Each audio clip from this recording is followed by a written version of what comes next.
श्रीगुरुभ्यो नमः। हरि ओम्। सदाशिवसमारम्भां शङ्कराचार्यमध्यमाम् अस्मदाचार्यपर्यन्तां वन्दे गुरुपरम्पराम्। श्रुतिस्मृतिपुराणानाम् आलयं करुणालयं नमामि भगवत्पादं शङ्करं लोकशङ्करम्। शङ्कारूपेण मच्चित्तं पङ्कीकृतमभूद्यया किङ्करीयस्य सामाया शङ्कराचार्यमाश्रये। प्रह्लादवरदो देवो यो नृसिंहः परो हरिः नृसिंहोपासकं नित्यं तं नृसिंहगुरुं भजे। श्री सच्चिदानंद शिवाभिधान् यतीन्द्रान् विद्यानिधीन् मन्त्रनिधीन् सदात्मनिष्ठान् भजे मानव शुम्भरूपान्। सदात्मध्याननिरतं विषयेभ्यः पराङ्मुखं नौमि शास्त्रेषु निष्णातं चन्द्रशेखर भारतीं विवेकिनं महाप्रज्ञं धैर्यौदार्यक्षमानिधिं सदाभिनवपूर्वं तं विद्यातीर्थगुरुं भजे। अज्ञानां जाह्नवीतीर्थं विद्यातीर्थं विवेकिनां सर्वेषां सुखदं तीर्थं भारतीतीर्थमाश्रये। विद्याविनयसम्पन्नं वीतरागं विवेकिनं वन्दे वेदान्ततत्त्वज्ञं विदुषेखरभारतीं। नमामि यामिनीनाथलेखालङ्कृतकुन्तलां भवानीं भवसन्तापनिर्वापणसुधानदीं।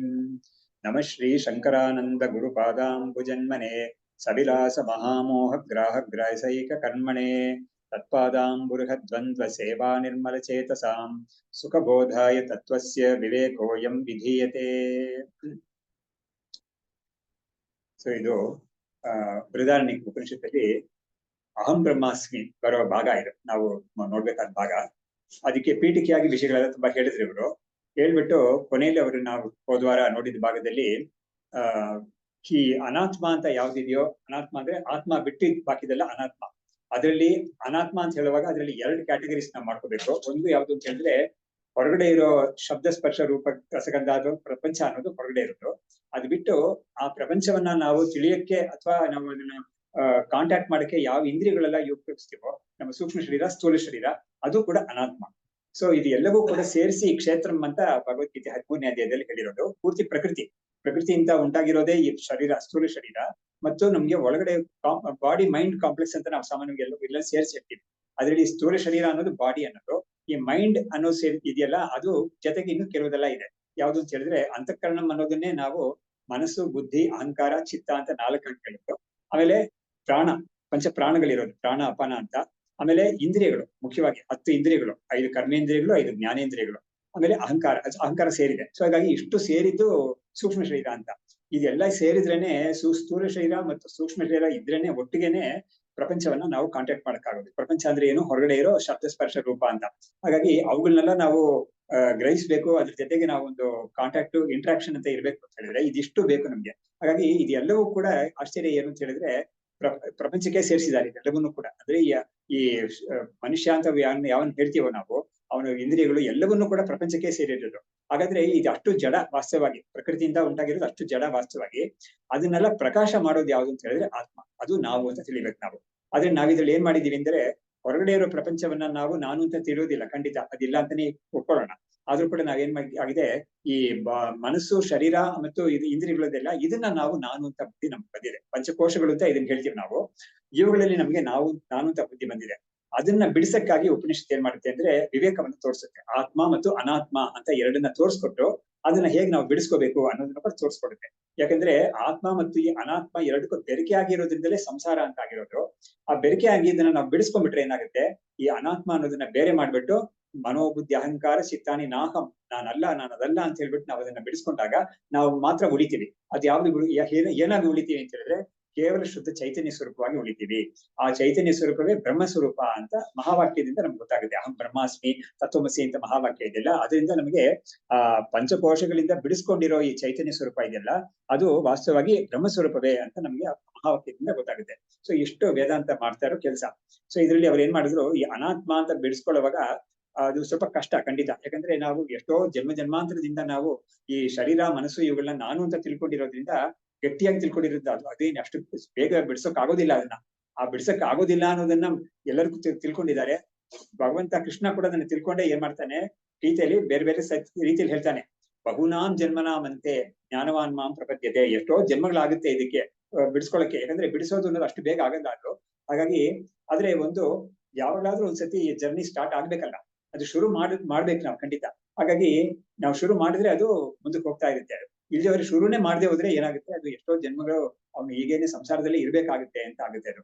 ಆಮೇಲೆ ಇನ್ನೊಂದು ಬಹುನಾಂ ಜನ್ಮನಾಮ್ ಅಂತೆ, ಆಮೇಲೆ ಅನೇಕ ಜನ್ಮ ಸಂಸಿದ್ಧ ತಥೋ ಯಾತಿ ಪರಾಂಗತಿಂ ಅಂತ. ಹಾಗಾಗಿ ಎಷ್ಟೋ ಜನ್ಮಗಳಲ್ಲಿ ಈ ಸಂಸ್ಕಾರ ಅನ್ನೋದು ಒಂದೊಂದ್ಸತಿನೂ ಸ್ವಲ್ಪ ಸೇರ್ಸ್ಕೊಂಡು ಬರ್ತಾ ಇರ್ತಾನೆ. ಈ ಒಂದ್ಸತಿ ಈ ಸಾಧನೆ ಪ್ರಾರಂಭ ಮಾಡ್ಬಿಟ್ರೆ ಅವನು ಒಂದೊಂದು ಜನ್ಮದಲ್ಲೂ ಕೂಡ ಅದನ್ನ ಸೇರ್ಸ್ಕೊಂಡು ಬರ್ತಾ ಇರ್ತಾನೆ. ಬಟ್ ಆ ಸೇರ್ಸ್ಕೊಳ್ಳೋದನ್ನು ಕೂಡ ಒಬ್ಬ ಕೇರ್ಫುಲ್ ಆಗಿರ್ಬೇಕು. ಯಾಕಂದ್ರೆ ಯಾವ್ದಾದ್ರು ಒಂದ್ ಜನ್ಮದಲ್ಲಿ ಮುಂಚೆ ಮಾಡಿದೀವಿ ಅಂತ ಗೊತ್ತಾಗಲ್ಲ ಅವನಿಗೆ. ಆದ್ರೆ ಸ್ವಲ್ಪ ಅಸಡ್ಡೆ ಆಗಿದ್ಬಿಟ್ರೆ ಏನಾಗುತ್ತೆ, ಅದು ಬೇರೆ ಎಲ್ಲೋ ಕಡೆ ಹೇಳ್ಕೊಂಡು ಹೋಗ್ಬಿಡುತ್ತೆ. ಇದಕ್ಕೆ ನಮ್ಗೆ ಪುರಾಣದಿಂದ ಕೊಡ್ತಾ ಇರೋ ಕತೆ ಆ ಜಡಭರತನ ಕತೆ. ಅದು ಅವನು ಅಷ್ಟು ವೈರಾಗ್ಯ ಬಂತು, ರಾಜನಾಗಿದ್ದವನು. ಅವನೇನ್ ಮಾಡಿದ್ದಾನೆ ಕೊನೆಗಾಲದಲ್ಲಿ, ಸರಿ ನಮ್ಗೆ ಇದೆಲ್ಲ ಸಾಕು, ಬೇಡವೇ ಬೇಡ ಅಂತ ಹೇಳ್ಬಿಟ್ಟು ಅಷ್ಟೊಂದು ಕಮಿಟ್ಮೆಂಟ್ ಅವನಿಗೆ ಆತ್ಮ ಸ್ವರೂಪವನ್ನ ತಿಳಿಬೇಕು, ಹೊಂದಬೇಕು ಅಂತ. ಸೊ ಹಾಗಾಗಿ ಎಲ್ಲವನ್ನೂ ಬಿಟ್ಟು ಬಂದಿದ್ದಾನೆ. ಬಂದವನು ಅಂತ ಒಂದು ಸಾಧನೆಯಲ್ಲಿ ಇದ್ದವನಿಗೆ ಕೂಡ ಹೇಗೆ ದಾರಿ ತಪ್ಪಿಸ್ಬಿಡುತ್ತೆ ಮಾಯೆ ಅನ್ನೋದು ಅಂತ ಅವನಿಗೆ ಒಂದು ಜಿಂಕೆ ರೂಪದಲ್ಲಿ ಬಂದು ಅದನ್ನ ಮಾಡಿದಳು. ಇದೆಲ್ಲ ನಮ್ಗೆ ಎಚ್ಚರಿಕೆ ಆಗಕ್ಕೆ ಕಥೆಗಳು ಕೊಟ್ಟಿರೋದು ಇದೆಲ್ಲ. ಹಾಗಾಗಿ ಯಾರಿಗೂ ಕೂಡ ಈ ತರ ಆಗ್ಬೋದು ಅನ್ನೋದಕ್ಕಾಗಿ ಈ ಕಥೆಗಳೆಲ್ಲ ಕೊಟ್ಟಿದ್ದಾರೆ. ಸೊ ಹೀಗಾಗಿ ಇದೆಲ್ಲ ಆಗುವಾಗ ಇದು ಕಷ್ಟ ತುಂಬಾ ಅನ್ನೋದನ್ನ ತಿಳ್ಕೊಂಡಿದ್ದಾರೆ ಎಲ್ಲರೂ ಕೂಡ. ಆದ್ರೆ ನಮ್ಮ ಅಭಿನವ ವಿದ್ಯಾರ್ಥಿ ಗುರುಗಳು ಒಂದ್ಸತಿ ಹೇಳಿದ್ರು, ಬಹುನಾಂ ಜನ್ಮನಾಮ್ ಅಂತೆ ಅಂತ ಹೇಳಿದ್ದಾರೆ. ಬಟ್ ನಾವು ಹೇಗೆ ತಿಳಿಬೇಕು ಅಂದ್ರೆ, ಆ ಕೊನೆಯ ಜನ್ಮ ಇದೇನೆ ಅಂತ ನಾವು ತಿಳ್ಕೊಂಡು ಸಾಧನೆ ಮಾಡ್ಬೇಕು ಅಂತ. ಇದೇ ಆ ಕೊನೆಯ ಜನ್ಮ ಅಂತ ತಿಳ್ಕೊಂಡು ನಾವು ಸ್ವಲ್ಪ ಜಾಸ್ತಿ ಇದಕ್ಕೆ ಒತ್ತು ಕೊಟ್ಟು ನಾವು ಎಫರ್ಟ್ ಹಾಕಿ ನಾವು ಮಾಡಿದ್ರೆ ಖಂಡಿತ ನಮ್ಗೆ ಗಳಿಸಕ್ಕಾಗುತ್ತೆ ಅಂತ ಅವರು ಗಳಿಸಿದವ್ರು. ಅವ್ರ ಬಾಯಿಂದ ಬಂದ್ರೆ ಖಂಡಿತ ಅದು ನಾವು ಏನೋ ಸುಮ್ನೆ ಹೇಳ್ತಾರೆ ಅಂತ ಅವ್ರು ತಿಳ್ಕೊಬಾರ್ದಲ್ವಾ. ಹಾಗಾಗಿ ಅವ್ರ ಹತ್ರ ಹೇಳಿದ್ದಾರೆ ಅವರು. ಹಾಗಾಗಿ ಇದನ್ನ ಮನಸ್ಸಲ್ಲಿ ಇಟ್ಕೊಂಡೆ ವಿದ್ಯಾರ್ಥಿ ಏನ್ ಮಾಡ್ತಾರೆ, ಈ ಸಾಧನೆ ಹೇಳುವಾಗ ಅವರು ಪ್ರಹ್ಲಾದ ಹೇಳಿದ ಮಾತನ್ನ ಅವ್ರು ಹೇಳ್ತಾರೆ. ಭಾಗವತದಲ್ಲಿ ಪ್ರಹ್ಲಾದ ಈ ನರಸಿಂಹ ಅವತಾರ ಆದ್ಮೇಲೆ, ಅಂದ್ರೆ ಅವತಾರ ಆಗಿದೆ, ಅದು ಎಲ್ಲರೂ ಎದುರ್ಕೊಂಡಿದ್ದಾರೆ, ಹತ್ರ ಹೋಗಕ್ಕೆ ಎದುರ್ಕೊಳ್ತಾರೆ ಎಲ್ಲರೂ. ಆದ್ರೆ ಇವನು ಕೇಳ್ತಾನೆ, ನನಗೆ ಏನ್ ಬೇಕು ಬರ ಕೇಳು ಅಂತ ಕೇಳಿದಾಗ, ನನಗೆ ಬೇರೆ ಏನು ಬೇಡ, ಯಾ ಪ್ರೀತಿ ಅವಿವೇಕಾನಾಂ ವಿಷಯೇಶು ಅನಪಾಯಿನಿ ತ್ವಾಂ ಅನುಸ್ಮರತ ಸಾಮೆ ಹೃದಯಾನ್ ಮಾಪಸರ್ಪತು ಅಂತ ಈ ಶ್ಲೋಕ. ಈ ಶ್ಲೋಕವನ್ನು ಕೂಡ ನಮ್ಮ ಗುರುಗಳು ಹೇಳಿದ್ದಾರೆ. ನಮ್ಮ ಅಭಿನವ ವಿದ್ಯಾರ್ಥಿ ಒಂದು ಉಪನ್ಯಾಸದಲ್ಲಿ ಹೇಳಿದ್ರು ಅದನ್ನ. ಅದು ಹೇಳಿ ಅವರು ಧ್ವನಿ ಕೂಡ ಕಿವಿಲಿ ಹಾಗೆ ಕೇಳಿಸ್ತಾ ಇದೆ. ಅದನ್ನ ಎಷ್ಟೋ ಸತಿ ಕೇಳಿದ್ದ ಈ ಶ್ಲೋಕ ಅವ್ರು ಹೇಳಿದ್ದಾರೆ ಪೂರ್ತಿ. ಇವ್ರೇನ್ ಮಾಡ್ತಾ ಇದ್ದಾರೆ ವಿದ್ಯಾರಣ್ಯರು, ಅದ್ರ ಮೊದಲನೇ ಸಾಲು ಮಾತ್ರ ಹೇಳಿದ್ರು, ಎರಡನೇ ಸಾಲು ಹೇಳಿದೆ ಇವರು ಬೇರೆ ವಿಷಯಕ್ಕೆ ಹೇಳ್ತಾ ಇದ್ದಾರೆ. ಹಾಗಾಗಿ ಮೊದಲನೇ ಸಾಲು ಏನಂತ ಹೇಳಿದ್ರೆ, ಯಾ ಪ್ರೀತಿ ಅವಿವೇಕಾನ ವಿಷಯೇಶು ಅನಪಾಯಿನಿ. ನೋಡಿ ಎಷ್ಟು ಶಬ್ದ ಭಯಂಕರವಾಗಿದೆ ಇದು. ಜನರಿಗೆ ಅವಿವೇಕ ಅಂದ್ರೆ ವಿವೇಕ ಇಲ್ಲದೆ ಇರೋ ಜನರಿಗೆ ಹೇಗೆ ಈ ಹೊರಗಡೆ ಇರೋ ವಿಷಯಗಳಲ್ಲಿ ಒಂದು ಪ್ರೀತಿ ಅನ್ನೋದು ಅನಪಾಯಿನಿ ಅಂದ್ರೆ ಹೇಳಿದ್ರೆ ಅದು ಬಿಟ್ಟು ಹೋಗೋದೇ ಇಲ್ಲ ಆ ಪ್ರೀತಿ ಅವ್ರಿಗೆ. ಅದರಿಂದ ಆ ಪ್ರೀತಿ ಅವ್ರಿಗೆ ಅದರಿಂದ ಅಷ್ಟು ಗಟ್ಟಿಯಾಗಿ ಹಿಡ್ಕೊಂಡ್ಬಿಟ್ಟಿದೆ ಅದನ್ನ. ಅಂತ ಒಂದು ಪ್ರೀತಿ ಹೇಗೆ ಅಷ್ಟು ಸ್ಟ್ರಾಂಗ್ ಆಗಿದೆಯಲ್ಲ ಆ ಪ್ರೀತಿ, ಅದನ್ನ ನನಗೆ ನಿನ್ನ ಮೇಲೆ ಇಡೋದು ನೀನು ಅಂತ. ಹಾಗಾಗಿ ನಿನ್ನ ಮೇಲೆ ಆ ಪ್ರೀತಿ ಬರ್ಲಿ, ಅವ್ರಿಗೆಲ್ಲ ಆ ವಿಷಯದಲ್ಲಿ ಇದೆಯಲ್ಲ ಅಷ್ಟೇ ಗಟ್ಟಿಯಾದ ಪ್ರೀತಿ ನನಗೆ ನಿನ್ನ ಮೇಲೆ ಕೊಡು ನೀನು ಅಂತ ಭಗವಂತನಿಗೆ ಬೇರೆ ಪ್ರಾರ್ಥನೆ ಮಾಡ್ಕೊಳ್ತಾನೆ. ಅದು ತ್ವಾಂ ಅನುಸ್ಮರತಃ, ನಿನ್ನ ನಾನು ಸ್ಮರಣೆ ಮಾಡ್ತಾ ಇದ್ದೀನಲ್ಲ ಅಂತ ನನಗೆ ನನ್ನ ಹೃದಯದಿಂದ ಆ ಒಂದು ಪ್ರೀತಿ ನನಗೆ ಹೋಗದೇ ಇರಲಿ ಅಂತ ಅವನು ಪ್ರಾರ್ಥನೆ ಮಾಡ್ಕೊಳ್ತಾನೆ. ಅದನ್ನ ಇವರು ಇಲ್ಲಿ ಧ್ರುವನ ಪ್ರಾರ್ಥನೆಯೂ ತುಂಬಾ ವಿಶೇಷವಾಗಿದೆ ಭಾಗವತದಲ್ಲಿ. ಅಯ್ಯೋ ಅಂತ ಪ್ರವೇಶ ಅಲ್ಲಿ ಅದು ಸ್ವಲ್ಪ ಬೇರೆ ತರ ಇದೆ. ಅಂದ್ರೆ ಅಲ್ಲಿ ಪ್ರಾರ್ಥನೆ ಸ್ವಲ್ಪ ಅಲ್ಲಿ ಏನಾಗಿದೆ, ವೇದಾಂತ ರೀತಿಯಲ್ಲಿ ಹೊರಟೋಗಿದೆ. ಅದು ನಮ್ಮ ಶರೀರದಲ್ಲಿ ಇದ್ಕೊಂಡು ಎಲ್ಲವನ್ನೂ ಕೂಡ ಈ ಪ್ರಕಾಶ ಮಾಡ್ತಾ ಇದೆಯಲ್ಲ, ಕೆಲಸ ಮಾಡೋ ತರ ಮಾಡ್ತಾ ಇದೆಯಲ್ಲ, ಆ ಒಂದು ಸ್ವರೂಪಕ್ಕೆ ನಾನು ನಮಸ್ಕಾರ ಮಾಡ್ತೀನಿ ಅಂತ ಅಂತ ಪ್ರವೇಶ್ಯ ಮಮ ವಾಚಿ ಮಾಂ ಪ್ರಸುಪ್ತಾಮ್ ಅಂತ. ಪ್ರಸುಪ್ತಾಮ್ ಅಂದ್ರೆ ಇದು ಜಡವಾಗಿರೋ ಈ ಶಕ್ತಿಗಳು, ಈ ಶರೀರದಲ್ಲಿ ಇರೋ ಇಂದ್ರಿಯಗಳು ಎಲ್ಲವನ್ನೂ ಕೂಡ ಜಡವಾಗಿರೋದನ್ನ ಈ ಚೈತನ್ಯ ಅಂತ ಒಳಗಡೆ ಬಂದ್ರೇನೆ ಅದಕ್ಕೊಂದು ಕೆಲಸ ಮಾಡಕ್ಕೆ ಶಕ್ತಿ ಸಿಗುತ್ತೆ. ಹಾಗೆ ಅವ್ನು ಹೇಳಿದ್ದಾನೆ. ಪ್ರಹ್ಲಾದ ಹೇಳಿರೋದು ಈ ತರ ಒಂದು ಇದು. ಇದನ್ನ ಅವ್ರು ಹೇಳಿದ್ರು, ಯಾ ಪ್ರೀತಿ ಅವಿವೇಕಾನಾಂ ವಿಷಯೇಶು ಅನಪಾಯಿನಿ ಯುಕ್ತಾಯ ವಿಷಯೇಭ್ಯ ತಾಂ ಪ್ರತೀಚಿತ್ಯವ ನಿವೇಶಯೇ. ಹಾಗೈತೆ ಏನಾಯ್ತು, ಇವರು ಅದನ್ನ ಜೋಡಿಸ್ಬಿಟ್ಟಿದ್ದಕ್ಕೆ ವೇದಾಂತಕ್ಕೆ ಈ ವೇದಾಂತ ಸಾಧನೆಗೆ ಇವರು ಜೋಡಿಸ್ಬಿಟ್ರು ಯಾರು ವಿದ್ಯಾರಣ್ಯರು. ಆ ಶ್ಲೋಕವನ್ನು ತಗೊಂಡು ಅದನ್ನ ಇವರು ಇದಕ್ಕೆ ಜೋಡಿಸ್ಬಿಟ್ರು. ಏನ್ ಹೇಳ್ತಾ ಇದಾರೆ, ಆ ಒಂದು ಪ್ರೀತಿ ಇದೆಯಲ್ಲ ವಿಷಯಗಳ ಜೊತೆಗೆ, ಅದರಿಂದ ನೀನು ಎದ್ದು ಬಾ ಹೊರಗಡೆ, ನೀನು ಅದನ್ನ ಬಿಟ್ಟು ನೀನು ಅದನ್ನ ನಿನ್ನ ಅಂತಃಕರಣದಲ್ಲಿ ಒಳಗಡೆ ಸಾಕ್ಷಿ ಸ್ವರೂಪ ಇದೆಯಲ್ಲ ಅದಕ್ಕೆ ನೀನು ಆ ಪ್ರೀತಿಯನ್ನು ಜೋಡಿಸು ಅಂತ ಹೇಳ್ತಾ ಇದ್ದಾರೆ. ಹೊರಗಡೆ ಇರೋ ವಿಷಯಕ್ಕೆ ನಮ್ಮ ಅಭಿನವ ವಿದ್ಯಾರ್ಥಿಗಳು ಅವರು ಎಷ್ಟೋ ಭಾಷಣಗಳು ಮಾಡಿದಾರಲ್ಲ, ಅದನ್ನೆಲ್ಲ ನಾವು ಕೇಳಿದ್ರೇನೆ ನಮ್ಗೆ ಅವರು ಒಂದು ಕಂಪ್ಲೀಟ್ ವೇದಾಂತ ಸಾಧನೆ ಫುಲ್ ಹೇಳ್ಬಿಟ್ಟಿದ್ದಾರೆ. ಅವರು ಏನು ಉಳಿಸಲೇ ಇಲ್ಲ ಯಾವ್ದನ್ನು ಕೂಡ, ಒಂದೊಂದ್ರಲ್ಲೂ ಅಷ್ಟು ಹೇಳ್ಬಿಟ್ಟಿದ್ದಾರೆ ಅವರು. ಅದನ್ನ ನಾವು ಸೇರಿಸಿ ಒಟ್ಟುಗೂಡಿಸಿ ನಾವು ಕೇಳಿದ್ರೆ ನಮ್ಗೆ ಯೋಚನೆ ಮಾಡಿದ್ರೆ ಅಷ್ಟೊಂದು ಸಿಗುತ್ತೆ ನಮ್ಗೆ. ಈ ವಿಷಯನ ಅದನ್ನು ಕೂಡ ಅವ್ರು ಹೇಳಿದ್ದಾರೆ. ಅವ್ರು ಹೇಳ್ತಾರೆ, ನೋಡು, ಮನುಷ್ಯನಾಗಿರೋನಿಗೆ ಪ್ರೀತಿ ಅನ್ನೋದು ಇಲ್ಲದೆ ಇರಕ್ ಆಗೋದೇ ಇಲ್ಲ. ಪ್ರೀತಿ ಅಂತ ಇಲ್ಲದೆ ಜೀವನನೇ ಆಗೋದಿಲ್ಲ ಯಾರಿಗೂ ಕೂಡ. ನ್ಯಾಚುರಲ್ ಆಗಿ ಬಂದಿರೋದು. ಯಾವ್ದಾದ್ರು ಒಂದು ವಿಷಯದಲ್ಲೋ ಯಾವ್ದಾದ್ರು ವ್ಯಕ್ತಿ ಮೇಲೋ ಪ್ರೀತಿ ಇದ್ದೇ ಇರುತ್ತೆ ಮನುಷ್ಯರಿಗೆ. ಆದ್ರೆ ಅದನ್ನ ಆ ಪ್ರೀತಿಯನ್ನ ನಾವು ಈ ಕಡೆ ಭಗವಂತನ ಕಡೆ ತಿರುಗಿಸೋದು ಅಂತ ಭಕ್ತಿ ಹೇಳ್ತೀವಿ. ವೇದಾಂತಕ್ಕೆ ಹೇಳುವಾಗ ಏನ್ ಮಾಡ್ತೀವಿ, ಆತ್ಮನ ಕಡೆ ತಿರುಗಿಸೋದು ಅಂತ. ಹಾಗಾಗಿ ಅದನ್ನ ತಿರುಗಿಸಿದ್ರೆ ಅವ್ನಿಗೆ ಗೆದ್ಕೊಂಡ. ಇಲ್ದವ್ರು ಏನಾಗುತ್ತೆ, ವಿಷಯಗಳಲ್ಲಿ ವ್ಯಕ್ತಿಗಳಲ್ಲಿ ಪ್ರೀತಿ ಇಟ್ಬಿಟ್ರೆ ಅದು ಸಂಸಾರದಲ್ಲಿ ಎಳ್ಕೊಂಡು ಹೋಗ್ತಾನೆ ಇರುತ್ತೆ, ಅದ್ರಲ್ಲೇ ನಿಂತ್ಬಿಡ್ತಾನೆ ಅಂತ. ಹಾಗಾಗಿ ಪ್ರೀತಿ ಅನ್ನೋದು ಇದ್ದೇ ಇರುತ್ತೆ ಖಂಡಿತ, ಒಬ್ಬೊಬ್ಬನಿಗೂ ಸಾಧ್ಯವಾಗುತ್ತೆ ಅದು ಖಂಡಿತ. ಆದ್ರೆ ಏನಾಗುತ್ತೆ, ಅದು ಆ ಕಡೆ ಇಡೋದನ್ನ ಈ ಕಡೆ ಇಡ್ಬೇಕಷ್ಟೇನೆ ಅಂತ ಅವ್ರು ಅದನ್ನ ತೋರಿಸಿದ್ದಾರೆ, ಗುರುಗಳು ಹೇಳಿದ್ದಾರೆ. ಸೊ ಹೀಗೆ ಇದನ್ನ ಹೇಳ್ಬಿಟ್ಟು ಮುಂದಕ್ಕೆ ಇವತ್ತು ನಾವು ಶುರು ಮಾಡ್ಬೇಕು ಭಾಗ ಇದು. ವಿಷಯಾಹ ಇವನ ಪ್ರತ್ಯಕ್ ಕದಾಚಿದಪಿ ನಶ್ಯತಿ ಅಥೋ ದುಃಖಪ್ರದತ್ವಂ ತು ಶಂಕಿತಂ ನಚ ಶಕ್ಯತೆ. ಏನ್ ಹೇಳಿದ್ರು, ಇದಕ್ಕೆ ಹಿಂದಿನ ಶ್ಲೋಕದಲ್ಲಿ ಹೇಳಿದ್ರು, ಅನಾತ್ಮ ಭೋಗ ಕಾಲೇ ಅಸ್ಯ ಸುಖಂ ಯಾವತ್ ಪ್ರಯಚ್ಛತಿ ತತ್ ಸಹಸ್ರ ಗುಣಂ ದುಃಖಂ ನಾಶಕಾಲೇ ಪ್ರಯಚ್ಛತಿ. ಇವರು ವೇದ್ಯಾನರು ವೇದಾಂತಕ್ಕೆ ಬೇಕಾಗಿರೋ ಆತ್ಮಸ್ವರೂಪದ ಬಗ್ಗೆ ಅದನ್ನು ಹೇಳ್ತಾರೆ, ಆಮೇಲೆ ಬ್ರಹ್ಮಸ್ವರೂಪದ ಬಗ್ಗೆನೂ ಹೇಳ್ತಾರೆ. ಅದನ್ನು ಹೇಳಿದ್ರ ಜೊತೆಗೆ ಈ ವೈರಾಗ್ಯಕ್ಕೆ ಬೇಕಾಗಿರೋ ವಿಷಯವನ್ನು ಹೇಳ್ತಾರೆ, ಅದು ವಿಶೇಷ. ಹಾಗಾಗಿ ಅವ್ರು ಹೇಳ್ತಾ ಇದ್ದಾರೆ, ಈ ಅನಾತ್ಮ ಅಂತ ಯಾವ್ದಿದೆಯೋ ಅಂದ್ರೆ ಭೋಗ್ಯವಾದ ವಸ್ತುಗಳಿದೆಯಲ್ಲ, ಅದು ಭೋಗ ಕಾಲದಲ್ಲಿ ಎಷ್ಟು ಸುಖವನ್ನು ನಮ್ಗೆ ಕೊಡುತ್ತೋ ಅದಕ್ಕೆ 1000 ಪಟ್ಟು ದುಃಖವನ್ನ ಅದು ನಮ್ಮಿಂದ ಹೋಗೋವಾಗ ನಮ್ಗೆ ಕೊಡುತ್ತೆ ಅದು ಅಂತ ಅದನ್ನ ಹೇಳ್ತಾ ಇದ್ದಾರೆ. ಸೊ ಅನಾತ್ಮ ಭೋಗ ಕಾಲೇ ಅಸ್ಯ ಸುಖಂ ಯಾವತ್ ಪ್ರಯಚ್ಛತಿ, ಎಷ್ಟು ಸುಖವನ್ನು ಕೊಡುತ್ತೋ ತತ್ ಸಹಸ್ರ ಗುಣಂ, ಅದಕ್ಕಿಂತ 1000 ಪಟ್ಟು ಹೆಚ್ಚು ದುಃಖವನ್ನ ಅದು ನಾಶ ಕಾಲದಲ್ಲಿ ಕೊಡುತ್ತೆ ಅದು. ಯಾವುದು ಆ ಭೋಗ್ಯ ವಸ್ತು ನಾಶವಾಗುವಾಗ ಕೊಡುತ್ತೆ ಅದು. ಇವಾಗ ಭೋಗ್ಯ ವಸ್ತು ನಾಶವಾಗೋದು ಅಂತ ಹೇಳಿದ್ರೆ ಆ ವಸ್ತು ನಾಶವಾಗೋದು ಅದು ಕೆಲವು ಸತಿ ಅದು ನಮ್ಮನ್ನ ಬಿಟ್ಟು ಹೋಗೋದು ಅಂತ. ಕೆಲವು ಸತಿ ಏನಾಗುತ್ತೆ, ನಾವು ನಾಶವಾಗ್ತೀವಿ, ನಮಗೆ ಅದನ್ನ ಭೋಗ ಮಾಡಕ್ ಆಗಲ್ಲ ಅಂತ ಒಂದು ಸ್ಥಿತಿ ಬರುತ್ತೆ. ಅವಾಗ ಎರಡೂ ಆಗುತ್ತೆ, ಎರಡು ಕಡೆನೂ ದುಃಖ ಆಗುತ್ತೆ. ಹಾಗಾಗಿ ಅಯ್ಯೋ ನನಗೆ ಭೋಗ ಮಾಡಕ್ ಆಗ್ತಾ ಇಲ್ವಲ್ಲ ಅಂತ ದುಃಖ ಬರುತ್ತೆ, ಅಥವಾ ಅದು ಹೊಟ್ಟೋಯ್ತಲ್ಲ ಅಂತ ಒಂದು ದುಃಖ ಬರುತ್ತೆ. ಏನೆಂದ್ರೂ ಕೂಡ ಅಷ್ಟೊಂದು ದುಃಖವನ್ನ ಕೊಡುತ್ತೆ ಅದು ಅಂತ ಅದನ್ನು ಕೂಡ ಹೇಳಿದ್ರು. ಹೇಳಿದ್ಮೇಲೆ ಅವ್ರು ಇದನ್ನ ಹೇಳ್ತಾರೆ, ಯಾವ ಪ್ರೀತಿ ಅವಿವೇಕ ಅಂತ ಹೇಳ್ತಾರೆ. ಇದಾದ್ಮೇಲೆ ಕೊನೆ ಹೇಳ್ತಾ ಇದ್ದಾರೆ, ಇವಾಗ ವಿಷಯಾಹ ಇವನ ಪ್ರತ್ಯಕ್ ಕದಾಚಿದಪಿ ನಶ್ಯತಿ. ಆದ್ರೆ ಆತ್ಮಕ್ಕೂ ಅನಾತ್ಮಕ್ಕೂ ಏನ್ ವ್ಯತ್ಯಾಸ ಅಂತ ಹೇಳಿದ್ರೆ, ಮಹತ್ ವ್ಯತ್ಯಾಸ ಏನು ಅಂತ ಹೇಳಿದ್ರೆ, ಅನಾತ್ಮ ಅನ್ನೋದು ಖಂಡಿತ ಅದು ಹೋಗುತ್ತೆ, ನಿನ್ಬಿಟ್ಟು ಹೋಗುತ್ತೆ ಅದು. ಆದ್ರೆ ನೀನ್ ಮಾತ್ರ ಹೋಗೋದೇ ಇಲ್ಲ, ಆತ್ಮ ಮಾತ್ರ ಹೋಗೋದೇ ಇಲ್ಲ. ಅದರಿಂದ ಆತ್ಮ ನಿತ್ಯ, ಅನಾತ್ಮ ಅನಿತ್ಯ. ಆಮೇಲೆ ಅದರಿಂದ ಅನಾತ್ಮ ದುಃಖವನ್ನು ಕೊಡುತ್ತೆ, ಆದ್ರೆ ಆತ್ಮ ನ್ಯಾಚುರಲ್ ಆಗಿ ಪ್ರಿಯ ಸ್ವರೂಪ, ಅದು ಪ್ರೀತಿ ಸ್ವರೂಪ ಅದು. ಹಾಗಾಗಿ ಅದಕ್ಕೆ ಹೇಳಿದ್ರು, ಅದಕ್ಕೆ ಮುಂಚೆನೆ ಹೇಳ್ಬಿಟ್ರು, ಈ ಬೃಹದಾರಣ್ಯಕದಲ್ಲಿ ಬರೋ ವಿಷಯವನ್ನೇ ಹೇಳಿದ್ರು ಮುಂಚೆನೆ.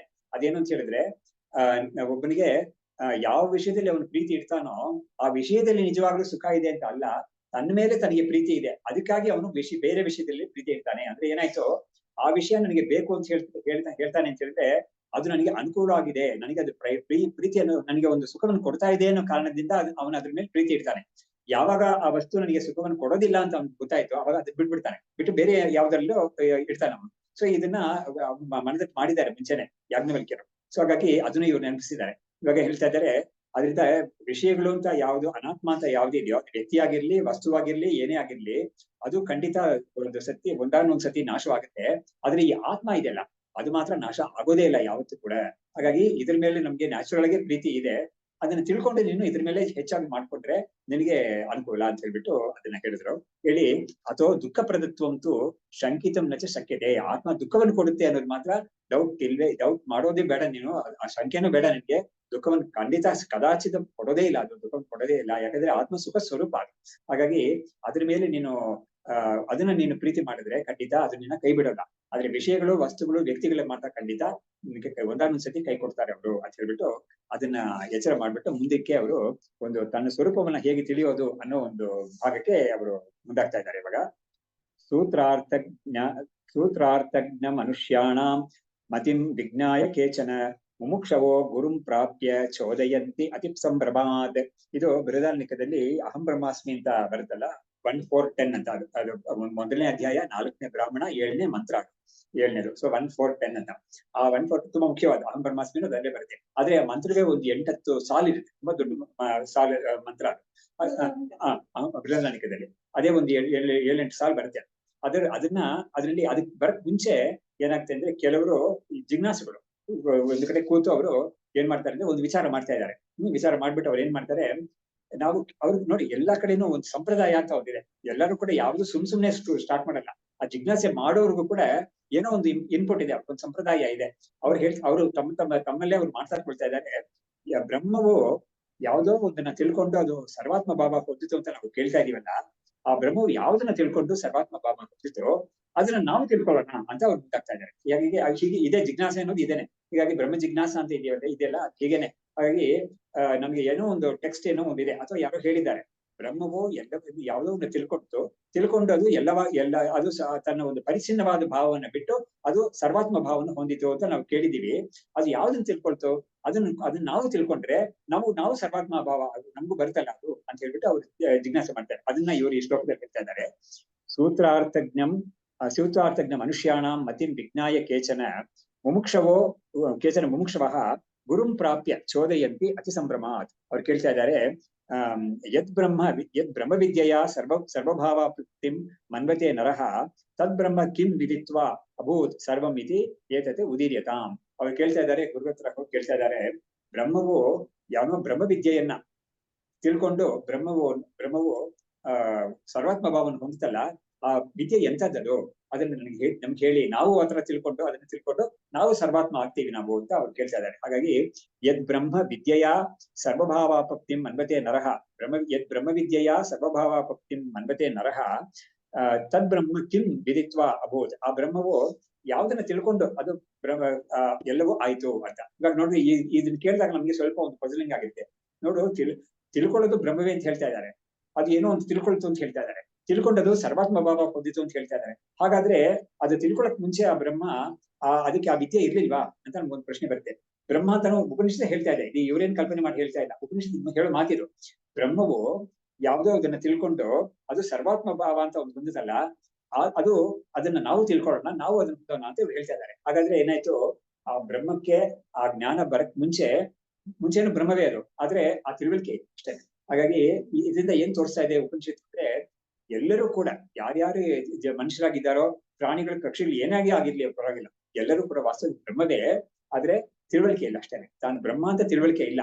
ಅದಕ್ಕೆ ಒಂದು ಪ್ರಕ್ರಿಯೆ ಇದೆ, ಅದಕ್ಕೆ ಒಂದು ಪ್ರಯತ್ನ ಮಾಡ್ಬೇಕಾಗುತ್ತೆ. ಅದಕ್ಕೆ ಅದು ಸುಮ್ನೆ ಬರೋದಲ್ಲ ಅದು. ಹಾಗಾಗಿ ಅದನ್ನ ತಿಳ್ಕೊಂಡ್ರೆ ಏನಾಗುತ್ತೆ, ನಮ್ಗೆ ಆ ಪರಿಚಿನ್ನತೆ ಹೋಗಿ ನಮ್ಮ ವಾಸ್ತವದ ಸ್ವರೂಪದಲ್ಲಿ ನಾವು ನಿಲ್ತೀವಿ ಅಂತ ಒಂದು ಇದು ವಿಷಯವನ್ನ ಉಪನಿಷತ್ತೇ ಹೇಳ್ಕೊಡ್ತಾ ಇದೆ. ಹಾಗಾಗಿ ಅದಾದ್ಮೇಲೆ ಬರುತ್ತೆ ಬ್ರಹ್ಮವು ಈ ತನ್ನನ್ನ ಅಹಂ ಬ್ರಹ್ಮಾಸ್ಮಿ ಅಂತ ತಿಳ್ಕೊಂಡು ಅದು ತನ್ನ ಒಂದು ಪರಿಚಿನ್ನವಾದ ಭಾವವನ್ನು ಬಿಟ್ಟು ಅದು ಅಪರಿಚಿನ್ನವಾದ ಅಖಂಡವಾಗಿ ಅದು ತನ್ನನ್ನು ತಿಳ್ಕೊಳ್ತು ಅಂತ. ಅಖಂಡವಾಗಿ ಆಯ್ತು ಅಂತ ಹೇಳ್ಬಾರ್ದು ನಾವು, ಅಖಂಡವಾಗೇ ಇದೆ ಇವಾಗ್ಲೂ ಕೂಡ, ಅದೇ ಗೊತ್ತಿಲ್ಲ ಅಷ್ಟೇನೆ. ಹಾಗಾಗಿ ಈ ತಿಳುವಳಿಕೆ ಬಂದಿದ ತಕ್ಷಣ ಅದು ನಾನು ಎಲ್ಲವೂ ಆಗಿದ್ದೀನಿ ಅಂತ ಗೊತ್ತಾಗುತ್ತೆ ಅಂತ. ಅದಕ್ಕೆ ಆ ತಿಳುವಳಿಕೆ ಅದಕ್ಕೆ ಬರುತ್ತೆ, ಆ ಒಂದು ರಿಯಲೈಸೇಷನ್ ಬರುತ್ತೆ ಅದಕ್ಕೆ.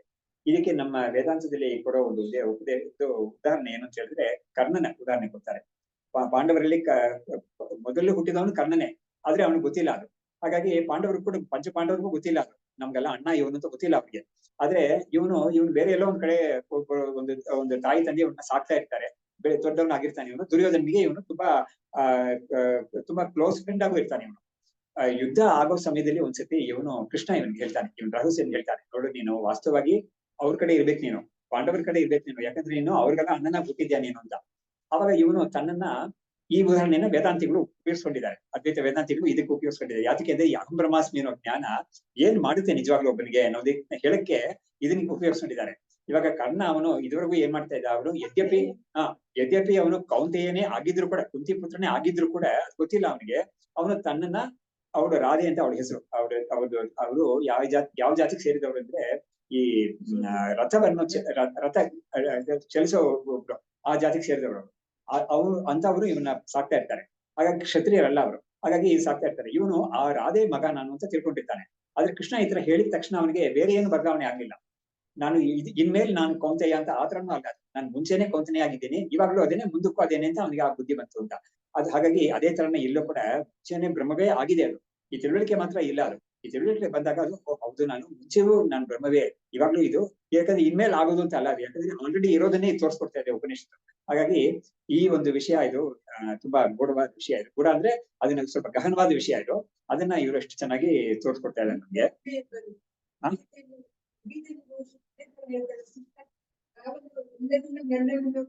ಕರೆಕ್ಟ್ ಹೌದೌದು, ಇದೇ ಜ್ಞಾನ ಅಂತ. ಈ ಜ್ಞಾನ ಬಂದಾಗ ಅವ್ನು ಏನ್ ಮಾಡ್ತಾನೆ, ಎಲ್ಲರಲ್ಲೂ ಅವನು ಕೃಷ್ಣನನ್ನು ನೋಡ್ತಾನೆ, ಅಂದ್ರೆ ಭಗವಂತನ ನೋಡ್ತಾನೆ, ಬ್ರಹ್ಮವನ್ನು ನೋಡ್ತಾನೆ. ನಾವು ನಮ್ಮ ವೇದಾಂತ ಹೇಳೋ ರೀತಿಯಲ್ಲಿ ತನ್ನನ್ನೇ ನೋಡ್ತಾನೆ ಅಂತ. ಆಮೇಲೆ ತನ್ನಲ್ಲಿ ಎಲ್ಲರೂ ಕೂಡ ಇದ್ದಾರೆ ಅಂತ. ಸೊ ಎಲ್ಲರಲ್ಲೂ ತಾನಿದ್ದೀನಿ, ಹೌದು ಕರೆಕ್ಟ್, ಅವನೇ ನಿಜವಾದ ತಿಳುವಳಿಕೆ ಇರೋನು ಅಂತ. ಹಾಗೆ ತನ್ನನ್ನ ಎಲ್ಲರಲ್ಲೂ ಕಾಣೋದು, ಎಲ್ಲವೂ ಕೂಡ ತನ್ನಲ್ಲೇ ಇದೆ ಅಂತ ಕಾಣೋದು ಅಂತ. ಇದು ಸರ್ವಾತ್ಮ ಭಾವ ಅಂತ ಗೀತೆಯಲ್ಲಿರೋದು. ಈಶಾವಾಸ್ಯ ಉಪನಿಷತ್ತಲ್ಲಿ ಇರೋದು ಎಲ್ಲಾ ಕಡೆನೂ ಇದೆ ಇರೋದು. ಈ ಉಪನಿಷತ್ತಲ್ಲಿ ಹೇಳೋ ವಿಷಯ ಕೂಡ ಇದೆ. ಹೀಗೆ ಯದ್ ಬ್ರಹ್ಮ ವಿದ್ಯೆಯ ಸರ್ವಭಾವಾಪತ್ತಿಂ ಅನ್ವತೆ ನರಹ ತದ್ ಬ್ರಹ್ಮ ಕಿಂ ವಿದಿತ್ವ ಅಭೂತ್. ಆ ಬ್ರಹ್ಮವು ಈ ಯಾವುದನ್ನು ತಿಳ್ಕೊಂಡದು ಈ ತರ ಸರ್ವಭಾವಾಪತ್ತಿಯನ್ನು ಹೊಂದಿದ್ದದು ಅಂತ ಕೇಳ್ತಾರೆ. ಕೇಳಿದಾಗ ಅವ್ರು ಹೇಳ್ತಾರೆ, ಏವಂ ಮುಮುಕ್ಷುಭಿಃ ಚೋದ್ಯ ಕೃತೆ ಕರುಣೆಯ ಗುರುಹು ಅನಾಯಾಸೇನ ತತ್ ಚೋದ್ಯಂ ಪರಿಹರ್ತುಂ ವಚೋ ಅಬ್ರವೀತ್.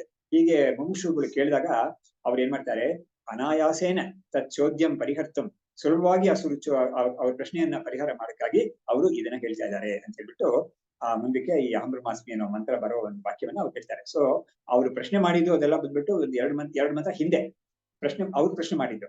ಈ ಅಹಂ ಬ್ರಹ್ಮಾಸ್ಮಿ ಅಂತ ಹೇಳೋ ವಿಷಯ ಬರೋದು ಬಂದ್ಬಿಟ್ಟು 1/4 ಅಲ್ಲಿ ಬರೋದು. ಹಾಗಾಗಿ ಇವ್ರು ಏನ್ ಮಾಡ್ತಾರೆ, ಅದಕ್ಕೆ ಹಿಂದೆ ಇದ್ದಿದ್ದ ವಿಷಯವನ್ನು ಹೇಳಿ ಅದು ಈ ವಿಷಯವನ್ನ ಅವ್ರು ಮುಖ್ಯವಾಗಿ ಹೇಳಕ್ಕೆ ಹೊರಡ್ತಾ ಇದ್ದಾರೆ. ಬ್ರಹ್ಮೈವ ಬೋಧಾತ್ ಪ್ರಾಕ್ ಜೀವೋ ಭೂತ್ವ. ಇವ್ರು ಎಷ್ಟು ತಿಳಿಯಕ್ ಹೇಳ್ತಾರೆ ಅಂದ್ರೆ ನೋಡಿ, ಈ ಅಹಂ ಬ್ರಹ್ಮಾಸ್ಮಿ ಅಂತ ಭಾಗ ಬರ್ತಲ್ಲ, ಇದರಲ್ಲಿ ಉಪನಿಷತ್ತು ಬರ್ತಲ್ಲ, ಇದಕ್ಕೆ ಶಂಕರಾಚಾರ್ಯರ ಭಾಷೆ ತುಂಬಾ ದೀರ್ಘವಾಗಿ ಬರೆದಿದ್ದಾರೆ. ತುಂಬಾ ದೀರ್ಘವಾದ ವಿಚಾರ ಎಲ್ಲ ಇದೆ ಅದರಲ್ಲಿ. ಆದ್ರೆ ನಮ್ಗೆ ಅದನ್ನ ತಿಳ್ಕೊಳ್ಳೋಕೆ ಸ್ವಲ್ಪ ಕಷ್ಟ. ಅಲ್ಲಿ ಅವರು ಭಗವತ್ಪಾದರ ಭಾಷ್ಯವನ್ನು ನಾವು ತಿಳ್ಕೊಳ್ಳೋದು ತುಂಬಾ ಕಷ್ಟ. ಅದಕ್ಕೆ ಸ್ವಲ್ಪ ಟ್ರೈನಿಂಗ್ ಇರ್ಬೇಕು. ಅದಕ್ಕೆ ಅದು ಅಲ್ಲಿ ಸ್ವಲ್ಪ ತುಂಬಾ ಲಾಜಿಕಲ್ ಆಗಿ ತುಂಬಾ ಇದೆ ಅಲ್ಲಿ, ದೊಡ್ಡ ವಿಚಾರ ತುಂಬಾ ಇದೆ. ಆದ್ರೆ ಇವ್ರು ಏನ್ ಮಾಡ್ತಾರೆ, ತುಂಬಾ ಸುಲಭವಾಗಿ ಅದನ್ನ ತುಂಬಾ ತಿಳಿಯಾಗಿ ಹೇಳಿದ್ದಾರೆ ವಿದ್ಯಾರಣ್ಯರು. ಅದೇ ಇವರಲ್ಲಿ ವಿಶೇಷ. ಹಾಗಾಗಿ ಯಾರಿಗೆ ಆ ಭಾಷೆಯನ್ನು ಓದಿ ತುಂಬಾ ಕಷ್ಟವನ್ನ ಕಬ್ಬಿಣದ ಕಡ್ಲೆನೆ ಖಂಡಿತ ಆತರ ಇರೋದನ್ನ ಇವರು ತುಂಬಾ ಸುಲಭವಾಗಿ ಇವ್ರು ಮಾಡ್ಕೊಡ್ತಾ ಇದ್ದಾರೆ. ಬ್ರಹ್ಮೈವ ಬೋಧಾತ್ ಪ್ರಾಕ್ ಜೀವೋ ಭೂತ್ವ ಆತ್ಮಾನಂ ಅವೇತ್ ಪುನಃ ಅಹಂ ಬ್ರಹ್ಮ ಇತಿ ತದ್ ಬೋಧಾತ್ ಸರ್ವಾತ್ಮಕಂ ಅಭೂತ್ ತದಾ. ಹಾಗಾಗಿ ಇವರು ಈ ಶ್ಲೋಕದಲ್ಲಿ ತುಂಬಾ ಕ್ಲೀನ್ ಆಗಿ ಹೇಳ್ತಾ ಇದ್ದಾರೆ, ಈ ಬ್ರಹ್ಮವೇ ಈ ಜ್ಞಾನ ಬರಕ್ ಮುಂಚೆ ಜೀವನಾಗಿ ಇದ್ದಿತ್ತದು. ಜೀವ ಅಂತ ತನ್ನ ತಿಳಿತಾ ಇತ್ತು. ಅದು ಆತ್ಮಾನಂ ಅವೇತ್ ಪುನಃ, ಅದೇನ್ ಮಾಡ್ತು, ತನ್ನ ಸ್ವರೂಪವನ್ನ ತಿಳ್ಕೊಳ್ತು. ಆತ್ಮಾನಂ ತನ್ನನ್ನ ತಿಳ್ಕೊಳ್ತದೆ. ಆತ್ಮಾನಂ ಅವೇತ್ ಪುನಃ ಅಹಂ ಬ್ರಹ್ಮ ಇತಿ. ಹೇಗ್ ತಿಳ್ಕೊಳ್ತು, ನಾನು ಬ್ರಹ್ಮವಾಗಿದ್ದೀನಿ, ನಾನು ಬ್ರಹ್ಮ ಸ್ವರೂಪವೇ ನಾನು ಅಂತ ತಿಳ್ಕೊಳ್ತು. ಅಹಂ ಬ್ರಹ್ಮ ಇತಿ ತದ್ ಬೋಧಾತ್ ಸರ್ವಾತ್ಮಕಂ ಅಭೂತ್ ತದಾ. ಈ ತಿಳುವಳಿಕೆಯಿಂದ ಅದು ನಾನು ಎಲ್ಲವೂ ಆಗಿದ್ದೀನಿ ಅಂತ ತಿಳ್ಕೊಳ್ತದ್ದು. ನಾನು ಮುಂಚೆನೆ ಎಲ್ಲವೂ ಆಗಿದ್ದೀನಿ, ಅದ್ರ ಗೊತ್ತಿರ್ಲಿಲ್ಲ, ನಾನು ಇಷ್ಟೇ ಅಂತ ಅನ್ಕೊಂಡಿದ್ದೀನಿ. ನಾನು ಸರ್ವವೂ ನಾನೇ ಅಂತ ತಿಳ್ಕೊಂಡಿರ್ಲಿಲ್ಲ, ಆ ತಿಳುವಳಿಕೆ ಇರ್ಲಿಲ್ಲ. ಅದಕ್ಕೆ ಯದ್ಯಪಿ ಸರ್ವವೂ ತಾನೇ ಆಗಿದ್ರು ಕೂಡ ಆ ತಿಳುವಳಿಕೆ ಮಾತಾಡಿಲ್ಲ, ನಾನು ಇಷ್ಟೇ ಅಂತ ಅನ್ಕೊಂತಾ ಇದ್ದು. ಈ ಜ್ಞಾನ ಬಂದಿದ ತಕ್ಷಣ ಅದೇನಾಯ್ತು, ಓಹೋ ನಾನು ಎಲ್ಲವೂ ನಾನೇ ಆಗಿದ್ದೀನಿ ಅಂತ ಅದು ಆ ತಿಳುವಳಿಕೆ ಅದಕ್ಕೆ ಬಂತು ಅಂತ ಇದು ಹೇಳ್ತಾ ಇದ್ದಾರೆ. ಹಾಗಾಗಿ ನಾನು ಯಾವ್ದಕ್ಕೆ ಅದು ಅಂತ ಹೇಳ್ತಾ ಇದ್ದೀನಿ ಕೇಳಿದ್ರೆ, ಬ್ರಹ್ಮ ಅನ್ನೋದು ನಪುಂಸಕಲಿಂಗ. ಅದಕ್ಕೆ ಲಿಂಗ ಯಾವುದೂ ಇಲ್ವೇ, ಗಂಡು ಹೆಣ್ಣಂತೆ ಯಾವುದೇ ಹೇಳಕ್ ಆಗೋದಿಲ್ಲ. ಅದು ಗಂಡಸರು ಕೂಡ ತಿಳ್ಕೊಬಹುದು ಜ್ಞಾನವನ್ನ, ಹೆಂಗಸರು ಕೂಡ ತಿಳ್ಕೊಂಡಿರ್ಬೋದು. ಆದ್ರೆ ಅವ್ರಿಗೆ ಜ್ಞಾನ ತಿಳ್ಕೊಂಡಾಗ ಅವರು ಏನ್ ತಿಳ್ಕೊಳ್ತಾರೆ ಅಂದ್ರೆ, ನಾನು ಗಂಡು ಹೆಣ್ಣು ಅಂತ ಯಾವ್ದು ಅಲ್ವೇ ಇಲ್ಲ, ನಾನು ಮನುಷ್ಯ ದೇವತೆ ಯಾವ್ದು ಅಲ್ವೇ ಇಲ್ಲ, ನಾನು ಯಾವಾಗ್ಲೂ ಈ ಶುದ್ಧ ಚೈತನ್ಯ ಅಖಂಡ ಬ್ರಹ್ಮ ಸ್ವರೂಪವೇ ನಾನು ಅಂತ ತಿಳ್ಕೊಳ್ತಾರೆ. ಹಾಗಾಗಿ ಬ್ರಹ್ಮೈವ ಬೋಧಾತ್ ಪ್ರಾಕ್, ತುಂಬಾ ಆನಂದವಾಗಿ ಇವರು ಬರೀತಾ ಇದ್ದಾರೆ, ತುಂಬಾ ಸುಲಭವಾಗಿ. ಇವ್ರು ಏನ್ ಹೇಳ್ತಾ ಇದ್ದಾರೆ ವಿದ್ಯಾರಣ್ಯರು ನೋಡಿ, ಅವರೆಷ್ಟು ಅವ್ರಿಗೆ ಒಂದು ಸಾಮರ್ಥ್ಯ ಅಂದ್ರೆ ನನಗೆ ತುಂಬಾ ಅವ್ರನ್ನ ಹೇಗ್ ಹೊಗಳ್ಬೇಕಂತ ಗೊತ್ತಾಗ್ತಾ ಇಲ್ಲ. ಅಷ್ಟು ಅಲ್ಲಿ ಬರೋದು ಉಪನಿಷದಲ್ಲಿ ಬರೋದು ತುಂಬಾ ಕಠಿಣವಾಗಿರುತ್ತೆ. ನನ್ನ ಹೇಳಿದ್ನಲ್ಲ, ಭಗವತ್ಪಾದರ ಭಾಷೆ ಅಂತ ತುಂಬಾ ಕಠಿಣವಾಗಿರುತ್ತೆ ಅದು. ಅದನ್ನ ಇವರು ತುಂಬಾ ಸುಲಭವಾಗಿ ಹೇಳ್ತಾ ಇದ್ದಾರೆ. ಇವ್ರು ತಾನು ಸುಲಭವಾಗಿ ಹೇಳೋದನ್ನ ಇವ್ರು ಏನ್ ಮಾಡ್ತಾ ಇದ್ದಾರೆ, ಆ ಗುರು ಸುಲಭವಾಗಿ ಹೇಳ್ತಾ ಇದ್ದಾರೆ ಅಂತ ಅವ್ರ ಮೇಲೆ ಹಾಕ್ತಾ ಇದ್ದಾರೆ. ಇವರು ಅನಾಯಾಸೇನ ತಚ್ಚೋದ್ಯಂ ಪರಿಹರ್ತುಂ ವಚೋ ಬ್ರವೀತ್ ಅಂತ. ಆಕ್ಚುಲಿ ಅಲ್ಲಿ ಆತರ ಇಲ್ವೇ ಇಲ್ಲ. ಅದ್ರಲ್ಲಿ ಆತರ ಗುರು ಶಿಷ್ಯ ಅಂತ ನಮ್ಗೆ ಕಥೆ ಎಲ್ಲ ಬರೋದಿಲ್ಲ. ಇವ್ರು ಅದನ್ನ ಆ ರೀತಿಯಲ್ಲಿ ನಮ್ಗೆ ಪ್ರೆಸೆಂಟ್ ಮಾಡ್ತಾ ಇದ್ದಾರೆ. ಮಾಡುವಾಗ ಆ ಕ್ವೆಶ್ಚನ್ ನ ಇವರು ಪರಿಹಾರ ಮಾಡುವಾಗ ಗುರು ಅನಾಯಾಸದಿಂದ ಮಾಡ್ತಾ ಇದ್ದಾರೆ, ತುಂಬಾ ಸುಲಭವಾಗಿ ಮಾಡ್ತಾರೆ ಅಂತ. ಆಕ್ಚುಲಿ ಇವ್ರು ಸುಲಭವಾಗಿ ಮಾಡ್ತಾ ಇದ್ದಾರೆ ಅದನ್ನ. ಹಾಗಾಗಿ ಇವ್ರು ಅದ್ರ ಮೇಲೆ ಹಾಕ್ತಾ ಇದ್ದಾರೆ, ಅವ್ರ ಮೇಲೆ ಹಾಕ್ತಾ ಇದ್ದಾರೆ ಅದನ್ನ. ಬ್ರಹ್ಮೈವ ಬೋಧಾತ್ ಪ್ರಾಕ್ ಜೀವೋ ಭೂತ್ವ ಆತ್ಮಾನಂ ಅವೇತ್ ಪುನಃ ಅಹಂ ಬ್ರಹ್ಮ ಇತಿ ತದ್ ಬೋಧಾತ್ ಸರ್ವಾತ್ಮಕಂ ಅಭೂತ್ ತದಾ. ಹಾಗಾಗಿ ಅದು ತಿಳ್ಕೊಂಡು ತಿಳುವಳಿಕೆ ಬಂದ ತಕ್ಷಣ ಅದು ನಾನು ಎಲ್ಲವೂ ಆಗಿದ್ದೀನಿ ಅಂತ ಅದಕ್ಕೆ ಆ ಒಂದು ಅರಿವು ಬಂತು. ಇವಾಗ ನಾವು ಈ ಕರ್ಣ ವಿಷಯವನ್ನ ನಾವು ಮನಸ್ಸಿಗೆ ತಗೋಬೇಕು. ಅವನಿಗೆ ಮುಂಚೆನೆ ಅವನು ಕೌಂತೆಯನೇ ಆಗಿದ್ದ ಅವನು, ಆದ್ರೆ ತಿಳುವಳಿಕೆ ಇರ್ಲಿಲ್ಲ. ಈ ತಿಳುವಳಿಕೆ ಬಂದಿದ ತಕ್ಷಣ ಅವನಿಗೆ ಬೇರೆ ಏನು ಟ್ರಾನ್ಸ್ಫಾರ್ಮೇಶನ್ ಆಗ್ಲಿಲ್ಲ. ನಾನು ಕೌಂತೆಯ ಅಂತ ಅವನಿಗೆ ಇವಾಗ ತಿಳುವಳಿಕೆ ಬಂತಷ್ಟೇನೆ. ಆ ಒಂದು ಸ್ಮಾಲ್ ಚೇಂಜ್ ಅಷ್ಟೇನೆ ಒಳಗಡೆ. ಆದ್ರೆ ಶರೀರದಲ್ಲಿ ಏನೋ ವ್ಯತ್ಯಾಸ ಏನೋ ಆಗೋದಿಲ್ಲ. ಅದೇ ತರ ಇಲ್ಲೂ ಕೂಡ ಬುದ್ಧಿ ತಿಳುವಳಿಕೆಯಲ್ಲಿ ಮಾತ್ರ ಒಂದು ವ್ಯತ್ಯಾಸ ಆಗುತ್ತೆ ಅಂತ ಅಷ್ಟೇ. ಈ ತಿಳುವಳಿಕೆ ಬಂದ್ಮೇಲೆ ಅವ್ನು ಸ್ವಲ್ಪ ದಪ್ಪ ಅದೆಲ್ಲ ಏನಿಲ್ವೇ ಇಲ್ಲ. ತಿಳುವಳಿಕೆ ಮಾತ್ರ ಅವನಿಗೆ ಬಂತು, ನಾನು ಸರ್ವೂ ಆಗಿದ್ದೀನಿ ಅಂತ ಅವನಿಗೆ ಒಂದು. ಆ ಸರ್ವು ಅಂತ ಹೇಳುವಾಗ ಏನು, ನಾನು ಈ ಶರೀರ ಇಂದ್ರಿಯಗಳು ಎಲ್ಲವೂ ಕೂಡ ನಾನೇ ಆಗಿದ್ದೀನಿ ವಾಸ್ತವವಾಗಿ. ಇದು ಮಾತ್ರ ಅಲ್ಲ ನೋಡಿ, ಮುಂಚೆ ಏನಾಗಿತ್ತು ಅಂತ ಹೇಳಿದ್ರೆ, ಈ ಶರೀರ ಮನಸ್ಸು ಮಾತ್ರ ನಾನು, ಇವುಗಳೆಲ್ಲ ಬೇರೆ, ಅವ್ರುಗಳೆಲ್ಲ ಬೇರೆ ಅಂತ ಇತ್ತು ಬುದ್ಧಿ. ಇವಾಗ ಏನಾಯ್ತು, ಇದೆಲ್ಲವೂ ಕೂಡ ನಾನೇ ಅಂತ ಬುದ್ಧಿ ಬಂತು. ಅಂದ್ರೆ ಏನಾಯ್ತು, ನಾವು 13ನೇ ಅಧ್ಯಾಯದ ಪ್ರಕಾರ ನೋಡ್ಬೇಕು ಅಂದ್ರೆ, ಕ್ಷೇತ್ರಂ ಅಂತ ಯಾವ್ದನ್ನ ಹೇಳಿದ್ನೋ ಅದಷ್ಟು ಕೂಡ ನಾನೇ ವಾಸ್ತವವಾಗಿ ಅಂತ ತಿಳುವಳಿಕೆ ಬರುತ್ತೆ. ಅದು ಸತ್ಯವಲ್ಲ. ಅಂದ್ರೆ ಯಾವ್ಯಾವ ರೂಪದಲ್ಲಿ ಕಾಣಿಸ್ಕೊಳ್ತಾ ಇದೆಯೋ ಅದು ಸತ್ಯವಿಲ್ಲ. ಆದ್ರೆ ಏನ್ ಕಾಣಿಸ್ಕೊಳ್ತಾ ಇದೆಯೋ ಆ ರೂಪದಲ್ಲಿ ಅದು ನಾನೇನೆ ಅಂತ ಆ ಒಂದು ಜ್ಞಾನ ನಿಮ್ಗೆ ಉಂಟಾಯ್ತು ಅಂತ ಇವ್ರು ಹೇಳ್ತಾರೆ. ಆಮೇಲೆ ಮುಂದಕ್ಕೆ ಈ ಒಂದು ವಾಕ್ಯ ಹೇಗಿದೆಯೋ ಅಲ್ಲಿ ಬ್ರಹ್ಮವಾ ಇದಮಗ್ರ ಆಸೀತ್ ತದ್ ಆತ್ಮಾನಮೇವ ಅವೇತ್ ಅಹಂ ಬ್ರಹ್ಮಾಸ್ಮಿ ಇತಿ ತಸ್ಮಾತ್ ತತ್ ಸರ್ವಂ ಅಭವತ್ ಅಂತ ಮೊದಲನೇ ಭಾಗ ಅದು. ಆ ಭಾಗದಲ್ಲಿರೋ ಶಬ್ದಗಳನ್ನೆಲ್ಲ ಇವರು ಏನ್ ಮಾಡ್ತಾರೆ ತಗೊಂಡು ಅನಲೈಸ್ ಮಾಡಿ ಹೇಗದು ನಮ್ಗೆ ಸರಿಯಾದ ತಿಳುವಳಿಕೆ ಕೊಡ್ತಾ ಇದೆ ಅಂತ ಮಾಡ್ತಾರೆ. ಅದೇ ಇವರು ಮುಂದಕ್ಕೆ ಮಾಡ್ತಾ ಇರೋ ಕೆಲಸ. ಅದು ಇನ್ನೊಂದು, ಅದು ಐತರೇಯ ಉಪನಿಷತ್ತಲ್ಲಿ ಬರ್ತದೆ. ಆತ್ಮ ಅದು ಐತರೇಯ ಉಪನಿಷತ್ತಲ್ಲಿ ಬರೋದು. ಇಲ್ಲಿ ಬೃಹದಾರಣ್ಯಕದಲ್ಲಿ ಈ ತರ ಬರ್ತದೆ. ಸೊ ಇಲ್ಲಿ ಅವೇತ್ ಸೋಪಾದಿಹಿ ಆತ್ಮ ಅಯಂ ಆತ್ಮಾನಂ ನಿರುಪಾದಿಕಂ ಜ್ಞಾತೃಜ್ಞಾನ ಜ್ಞೇಯ ಭೇದಾತ್ ನ ದೋಷೋತ್ರ ಮನಾಗಪಿ. ಏನ್ ಹೇಳ್ತಾ ಇದೆ ಅಂದ್ರೆ ನೋಡಿ, ಎಷ್ಟು ಕ್ಲಿಯರ್ ಆಗಿ ತೋರಿಸ್ಕೊಡ್ತಾ ಇದೆ ಅಂದ್ರೆ, ಇದನ್ನ ತಿಳ್ಕೊಂಡವ್ನು ಯಾರು, ಈ ಜ್ಞಾನವನ್ನು ತಿಳ್ಕೊಳ್ತಾ ಇದ್ದಾನಲ್ಲ ಒಬ್ಬ, ಆ ತಿಳುವಳಿಕೆ ಅವನಿಗೆ ಬರ್ತಾ ಇದೆಯಲ್ಲ, ತಿಳ್ಕೊಳಕ್ ಮುಂದಾಗ್ತಾ ಇದ್ದಾನೆ, ತಿಳುವಳಿಕೆ ಬರ್ತಾ ಇದೆ. ಅವನು ಯಾರು ಅಂತ ಮೊದಲು ತೋರಿಸ್ತಾ ಇದ್ದಾರೆ. ಅವನು ಏನಾಗಿದ್ದಾನೆ ಇವಾಗ ಅಂತ ತೋರಿಸ್ತಾ ಇದ್ದಾರೆ. ಅವ್ನು ಯಾರಾಗಿದ್ದಾನೆ ಅಂತ ಹೇಳಿದ್ರೆ ಅವನೊಂದು ವ್ಯಕ್ತಿ. ಅವನಿಗೆ ಸೋಪಾದಿ ಅಂತ ಉಪಾಧಿ ಸಮೇತವಾಗಿ ಇರೋನು, ಶರೀರ ಮನಸ್ಸು ಇಂದ್ರಿಯಗಳೆಲ್ಲ ಉಪಾಧಿ ಸೇರಿಸ್ಕೊಂಡಿರೋ ಒಂದು ವ್ಯಕ್ತಿ. ಯಾಕಂದ್ರೆ ನೋಡಿ, ಕೇವಲ ಬ್ರಹ್ಮಸ್ವರೂಪ ಅನ್ನೋದು ಚೈತನ್ಯ, ಪ್ಯೂರ್ ಕಾನ್ಶಿಯಸ್ನೆಸ್ ಅದು. ಅದಕ್ಕೆ ಬಂಧ ಇಲ್ಲ, ಇದು ಸಫರಿಂಗ್ ಇಲ್ಲ, ಏನು ಇಲ್ವೇ ಇಲ್ಲ. ಅದಕ್ಕೆ ತಿಳ್ಕೊಳ್ಬೇಕಾದೊಂದು ಏನು ಇಲ್ವೇ ಇಲ್ಲ. ಅದಕ್ಕೆ ಆ ಪ್ರಾಬ್ಲಮ್ ಇಲ್ವೇ ಇಲ್ಲ. ಆಮೇಲೆ ಪೂರ್ತಿ ಜಡವಾಗಿದೆಯಲ್ಲ, ಶರೀರ ಇಂದ್ರಿಯಗಳದೆಲ್ಲ ಇದೆಯಲ್ಲ, ಆಮೇಲೆ ಕೊಡೆಯಿರೋ ಪ್ರಪಂಚ, ಅದಕ್ಕೂ ಕೂಡ ಸಂಸಾರ ಇಲ್ವೇ ಇಲ್ಲ. ಸಂಸಾರ ಯಾರಿಗೆ ಬಂದಿದೆ ಅಂತ ಹೇಳಿದ್ರೆ ಅದನ್ನು ಮಿಕ್ಸ್ ಮಾಡ್ಕೊಂಡು ನಾನು ಅಂತ ತಿಳ್ಕೊಂಡಿದ್ದಾನಲ್ಲ, ಅವನಿಗೆ ಸಂಸಾರ ಇದೆ. ಹಾಗಾಗಿ ಅವನ್ ತಾನೇ ಇದಕ್ಕೆ ಪರಿಹಾರ ಮಾಡ್ಕೋಬೇಕು. ಹಾಗಾದ್ರೆ ಅವ್ನ್ ಯಾರು ಅಂತ ಅವನ ಸ್ವರೂಪವನ್ನ ಇವಾಗ ತೋರಿಸ್ಕೊಡ್ತಾ ಇದ್ದಾರೆ. ಅವೇತ್ ಸೋಪಾದಿಹಿ ಆತ್ಮ ಅಯಂ. ಹಾಗಾದ್ರೆ ಇದನ್ನ ತಿಳ್ಕೊಂಡವ್ನು ಯಾರು ಅಂತ ಹೇಳಿದ್ರೆ ಉಪಾಧಿ ಸಹಿತವಾಗಿರೋ ಒಂದು ವ್ಯಕ್ತಿ ತಿಳ್ಕೊಂಡಿದ್ದಾನೆ. ಆತ್ಮಾನಂ ನಿರುಪಾಧಿಕಂ, ಆದ್ರೆ ತನ್ನನ್ನ ಏನು ಅಂತ ತಿಳ್ಕೊಳ್ತಾನೆ ಅಂತ ಹೇಳಿದ್ರೆ ನಾನು ನಿರುಪಾಧಿಕ ಆತ್ಮ ಅಂತ ತಿಳ್ಕೊಳ್ತಾ ಇದ್ದಾನೆ. ಹಾಗಾದ್ರೆ ತಿಳುವಳಿಕೆ ಎಲ್ಲಿ ಬರ್ತಾ ಇದೆ ನೋಡಿ, ಇದು ಕೂಡ ಒಂದು ವೇದಾಂತದಲ್ಲಿ ಬರೋ ಪ್ರಶ್ನೆ. ಈ ಮನಸ್ಸು ಅಂತ ಒಂದು ಇದೆಯಲ್ಲ, ಈ ಅನಾತ್ಮ ಮನಸ್ಸು. ಸೊ ಹಾಗಾಗಿ ಅನಾತ್ಮಗೆ ಈ ಒಂದು ಜ್ಞಾನ ಬರ್ತಾ ಇದೆಯಾ ಅಥವಾ ಆತ್ಮನಿಗೆ ಜ್ಞಾನ ಬರ್ತಾ ಇದೆಯಾ ಅಂತ ಪ್ರಶ್ನೆ ಮಾಡ್ತಾರೆ.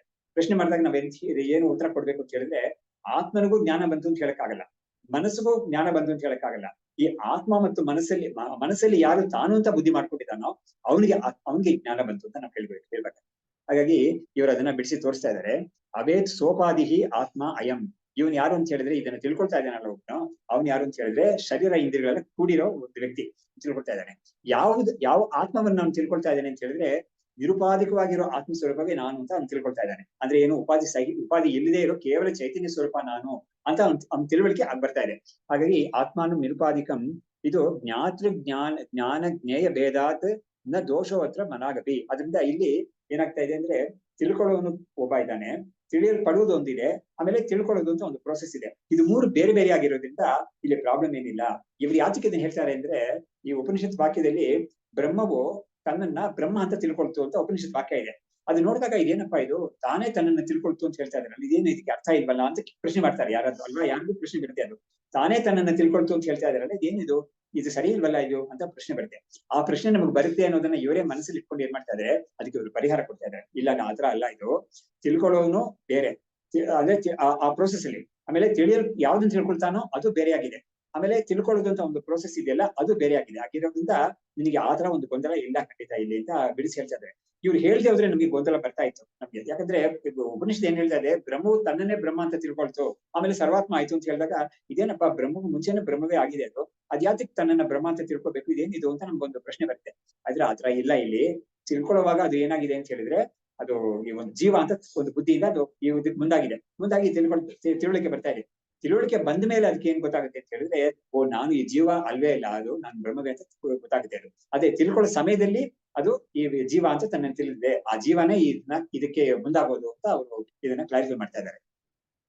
ಆಮೇಲೆ ಈ ಜ್ಞಾತೃ ಜ್ಞಾನ ಜ್ಞೇಯ ಅಂತ ಮೂರಿದೆಯಲ್ಲ, ತ್ರಿಪುಟಿ ಅಂತ ಹೇಳ್ತಾರೆ. ಜ್ಞಾತೃ ಅನ್ನೋದು ತಿಳ್ಕೊಳ್ಳೋ, ಜ್ಞಾನ ಅನ್ನೋದು ಅವನಿಗೆ ತಿಳುವಳಿಕೆ ಅಂತ ಒಂದು ಪ್ರೋಸೆಸ್ ಇದೆಯಲ್ಲ ಅದು.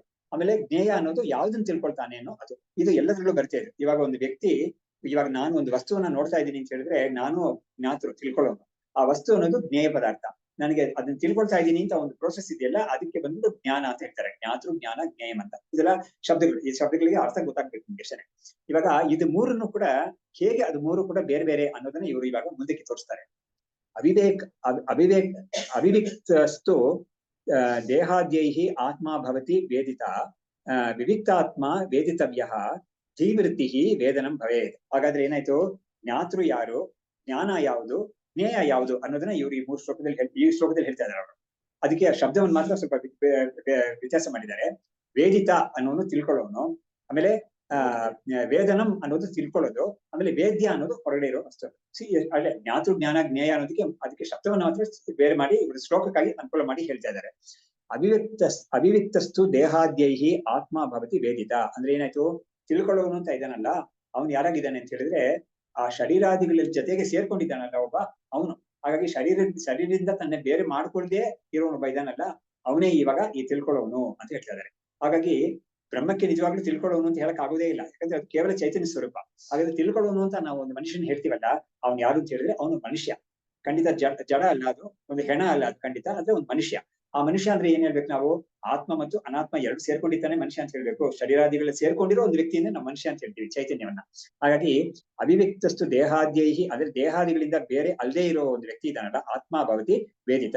ಹಾಗಾದ್ರೆ ದೇಹಾದಿಗಳಿಂದ ಬೇರ್ಪಡಿಸ್ಕೊಳ್ಳದೆ ಇರೋ ಆತ್ಮ ಇದೆಯಲ್ಲ ಅದೇ ತಿಳ್ಕೊಳ್ಳೋದು ಅಂತ ಹೇಳ್ಬಿಟ್ಟು ಅದಕ್ಕೂ ಆತ್ಮ ಶಬ್ದವನ್ನು ಸೇರಿಸಿದ್ರು. ಆಮೇಲೆ ವಿವಿಕ್ತ ಆತ್ಮ ವೇದಿತವ್ಯ. ಹಾಗಾದ್ರೆ ನಾವ್ ಯಾವ್ದನ್ನ ತಿಳ್ಕೊಬೇಕು ಅಂತ ಹೇಳಿದ್ರೆ ದೇಹಾದಿಗಳಿಂದ ಬೇರೆಯಾಗಿರೋ ಆತ್ಮವನ್ನ ನಾವು ತಿಳ್ಕೊಬೇಕಾಗಿದೆ. ಹಾಗಾದ್ರೆ ತಿಳ್ಕೊಳ್ಳೋನು ಏನ್ ಮಾಡ್ತಾ ಇದ್ದಾನೆ, ಆ ಶರೀರದ ಸೇರ್ಕೊಂಡಿರೋ ತಾನು ಅಂತ ಒಂದು ಬುದ್ಧಿಯಿಂದಾನೇ ತಿಳ್ಕೊಳ್ತಾ ಇದ್ದಾನೆ. ಆದ್ರೆ ಯಾವ್ದು ತಿಳ್ಕೊಳ್ತಾ ಇದ್ದಾನೆ ಅಂತ ಹೇಳಿದ್ರೆ ಶರೀರದಿಂದ ಬಿಡಿಸಿರೋ ಆತ್ಮವನ್ನ ಅವ್ನು ತಿಳ್ಕೊಳ್ತಾ ಇದ್ದಾನೆ ಅಂತ. ಹಾಗಾಗಿ ವಿವಿಕ್ತ ಆತ್ಮ ವೇದಿತವ್ಯ. ಹಾಗಾದ್ರೆ ವೇದನ ತಿಳ್ಕೊಳ್ಳೋದು ಅಂತ ಒಂದು ಇದೆಯಲ್ಲ, ಒಂದು ಪ್ರೋಸೆಸ್ ಇದೆಯಲ್ಲ, ಆಕ್ಟ್ ಆಫ್ ನೋಯಿಂಗ್ ಅಂತ, ಅದೇ ಧೀವೃತ್ತಿ ಅಂದ್ರೆ ಬುದ್ಧಿಗೆ ಬರೋ ವೃತ್ತಿ ಅಂತ ಹೇಳ್ತೀವಲ್ಲ, ಇದಕ್ಕೆ ಅಖಂಡಾಕಾರ ವೃತ್ತಿ ಅಂತ ವೇದಾಂತದಲ್ಲಿ ಹೇಳೋದು. ಅಹಂ ಬ್ರಹ್ಮಾಸ್ಮಿ ಅಂತ ಒಂದು ಬುದ್ಧಿ ಇದೆಯಲ್ಲ ಅದಕ್ಕೆ ಅದನ್ನ ಧೀವೃತ್ತಿ ಬುದ್ಧಿವೃತ್ತಿ ಅಂತ ಹೇಳ್ತಾ ಇದ್ದಾರೆ. ಹಾಗಾದ್ರೆ ಏನಾಯ್ತು, ಒಂದು ವ್ಯಕ್ತಿ ಆ ಬ್ರಹ್ಮವನ್ನ ತಿಳ್ಕೊಳ್ತಾ ಇದ್ದಾನೆ, ತಿಳ್ಕೊಂಡಾಗ ಅವ್ನು ಏನಾಗಿ ತಿಳ್ಕೊಳ್ತಾ ಇದ್ದಾನೆ ಅಂತ ಹೇಳಿದ್ರೆ ಅಹಂ ಬ್ರಹ್ಮಾಸ್ಮಿ ಅಂತ ಒಂದು ತಿಳ್ಕೊಳ್ತಾ ಇದ್ದಾನೆ. ಆ ತಿಳುವಳಿಕೆ ಅಂತ ಇದೆಯಲ್ಲ ಅದು ವೃತ್ತಿಯಾತ್ಮಕವಾಗಿ ವಿಷಯ ಅದು. ಹಾಗಾಗಿ ಧೀವೃತ್ತಿ ವೇದನಂ ಭವೇತ್. ಆಮೇಲೆ ಅವಿದ್ಯಾರೋಪಿತ ನಿನ್ಹುತ್ಯೈ ತದ್ ಆತ್ಮಾನಂ ಅವೇದಿತಿ ಆತ್ಮಾಭಿಮುಖ ಧೀವೃತ್ತಿ ಆತ್ಮವೇದನಂ ಉಚ್ಯತೆ. ಹೀಗಾಗಿ ಇವಾಗ ಮುಂದಕ್ಕೆ ಇನ್ನೊಂದೊಂದು ಸ್ವಲ್ಪ ಬಿಡಿಸಿ ಹೇಳ್ತಾ ಇದ್ದಾರೆ. ಅವಿದ್ಯಾರೋಪಿತ ನಿನ್ಹುತ್ಯೈ ತತ್ ಆತ್ಮಾನಂ ಅವೇದಿತಿ ಅಂದ್ರೆ ಏನಾಯ್ತು ಅಂದ್ರೆ ಈ ಆತ್ಮ ಸ್ವರೂಪವನ್ನ ಅವನು ತಿಳ್ಕೊಂಡ ಅಂದ್ರೆ ಏನ್ ಅರ್ಥ ಅಂತ ಹೇಳಿದ್ರೆ ಅವನಿಗೆ ಅವಿದ್ಯೆಯಿಂದ ಒಂದು ಆರೋಪಿತವಾಗಿತ್ತಂತ ನಾನು ಜೀವ ನನ್ನ ಶರೀರಾದಿಗಳು ಅಂತ ಅದನ್ನ ಹೋಗ್ಲಾಡ್ಸಕ್ಕೆ ಈ ಆತ್ಮಜ್ಞಾನ ಅನ್ನೋದು ಏನ್ ಮಾಡ್ತಾ ಇದೆ, ಬ್ರಹ್ಮಜ್ಞಾನ ಏನ್ ಮಾಡ್ತಾ ಇದೆ, ನಾನು ಶರೀರ ಇಂದ್ರಿಯಾದಿಗಳು ಅಲ್ಲ ನಾನು ಅಂತ ಒಂದು ತಿಳುವಳಿಕೆ ಕೊಡ್ತಾ ಇದೆ. ಹಾಗಾದ್ರೆ ಅವಿದ್ಯಾರೋಪಿತ ನಿನ್ಹುತ್ಯ ಐತದ್ ಆತ್ಮಾನಂ ಅವೇದಿತಿ. ಹಾಗಾದ್ರೆ ಅದು ಉಪನಿಷತ್ತಲ್ಲಿ ಬಂದಿರೋ ವಾಕ್ಯ ಇದೆಯಲ್ಲ ಅದು ಆತ್ಮಾನಮೇವ ಅವೇತ್ ಅಂತ. ಏನ್ ಮಾಡ್ತಾರೆ, ಏವ ಅನ್ನೋದನ್ನ ಮುಂದಕ್ಕೆ ಇಟ್ಕೊಂಡಿದ್ದಾರೆ. ಅದನ್ನ ಏವ ಅಂತ ಇದೆಯಲ್ಲ ಅದನ್ನ ಮುಂದಕ್ಕೆ ಇಟ್ಕೊಂಡು ಹೇಳ್ತಾರೆ ಅದನ್ನ. ಅದು ತನ್ನನ್ನ ತಿಳ್ಕೊಳ್ತು, ಆತ್ಮವನ್ನ ತನ್ನ ತಿಳ್ಕೊಳ್ತು ಅಂತ. ಅದೇನಾಗಿ ಹೇಗೆ ತಿಳ್ಕೊಂಡಿದೆ ಅಂತಂದ್ರೆ ಅವಿದ್ಯೆಯಿಂದ ಕೂಡಿರೋ ಸ್ವರೂಪ ನಾನು ಅಲ್ಲ ಅಂತ ತಿಳ್ಕೊಳ್ತಾ ಇದೆ ಅಂತ ಅದನ್ನ ತೋರಿಸ್ಬಿಟ್ಟು ಮುಂದಕ್ಕೆ ಆತ್ಮಾಭಿಮುಖ ವೃತ್ತಿ ಆತ್ಮವೇದನಂ ಉಚ್ಯತೆ. ಹಾಗಾದ್ರೆ ಈ ಆತ್ಮಜ್ಞಾನ ಅಂತ ಒಂದು ಹೇಳ್ತೀವಲ್ಲ ಅದು ಯಾವ್ದು ಅಂತ ಹೇಳಿದ್ರೆ ವೃತ್ತಿ. ಯಾವುದೇ ಜ್ಞಾನ ಕೂಡ ಒಂದು ವೃತ್ತಿನೇ. ನಾನು ಒಂದು ವಸ್ತುವನ್ನ ಹೀಗಿದೆ ಅದನ್ನು ತಿಳ್ಕೊಂಡ್ರೆ ಅದು ಒಂದು ವೃತ್ತಿಯಾಗಿಯೇ ಇರುತ್ತೆ ಅದು. ಅಥವಾ ಒಂದು ರುಚಿಯನ್ನ, ಒಂದು ವಿಷಯ ಈ ತರ ರುಚಿ ಇದೆ, ಸಿಹಿಗಿದೆ ಅಂತ ಹೇಳಿದ್ರೆ ಅದು ಕೂಡ ಒಂದು ವೃತ್ತಿನೇ ಆಕ್ಚುಲಿ. ಹಾಗಾಗಿ ಈ ಆತ್ಮಜ್ಞಾನ ಅನ್ನೋದು ಕೂಡ ಒಂದು ವೃತ್ತಿನೇ. ಹಾಗಾಗಿ ಆತ್ಮಾಭಿಮುಖ ವೃತ್ತಿ ಅಂದ್ರೆ ಏನಾಯ್ತು ನೋಡಿ, ಈ ವೃತ್ತಿ ಅನ್ನೋದು ಈ ವಿಷಯವನ್ನ ತಿಳ್ಕೊಳ್ಳಕ್ಕೆ ಇದಕ್ಕೊಂದು ಸಾಧನೆ ಕಟ್ಟಿಟ್ಟೆಲ್ಲ ಮಾಡಿದ್ದಾರೆ. ಅದೇ ಯೋಗ ಅಂತ ಹೇಳೋದು.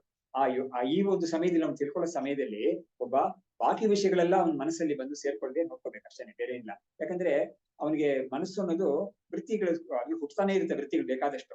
ಅದು ಆ ವೃತ್ತಿಗಳು ಹುಟ್ಟಕ್ಕೆ ಅದಕ್ಕೆ ಹೊರಗಡೆಯಿಂದಾನು ಇನ್ಪುಟ್ಸ್ ಬರ್ಬೋದು, ಅಥವಾ ಇದೇ ಹಿಂದೆ ಆಗಿದೆಲ್ಲ ಯೋಚನೆ ಮಾಡಿ ಅವುಗಳು ಕೂಡ ವೃತ್ತಿಗಳಾಗಿ ಬರ್ಬೋದು.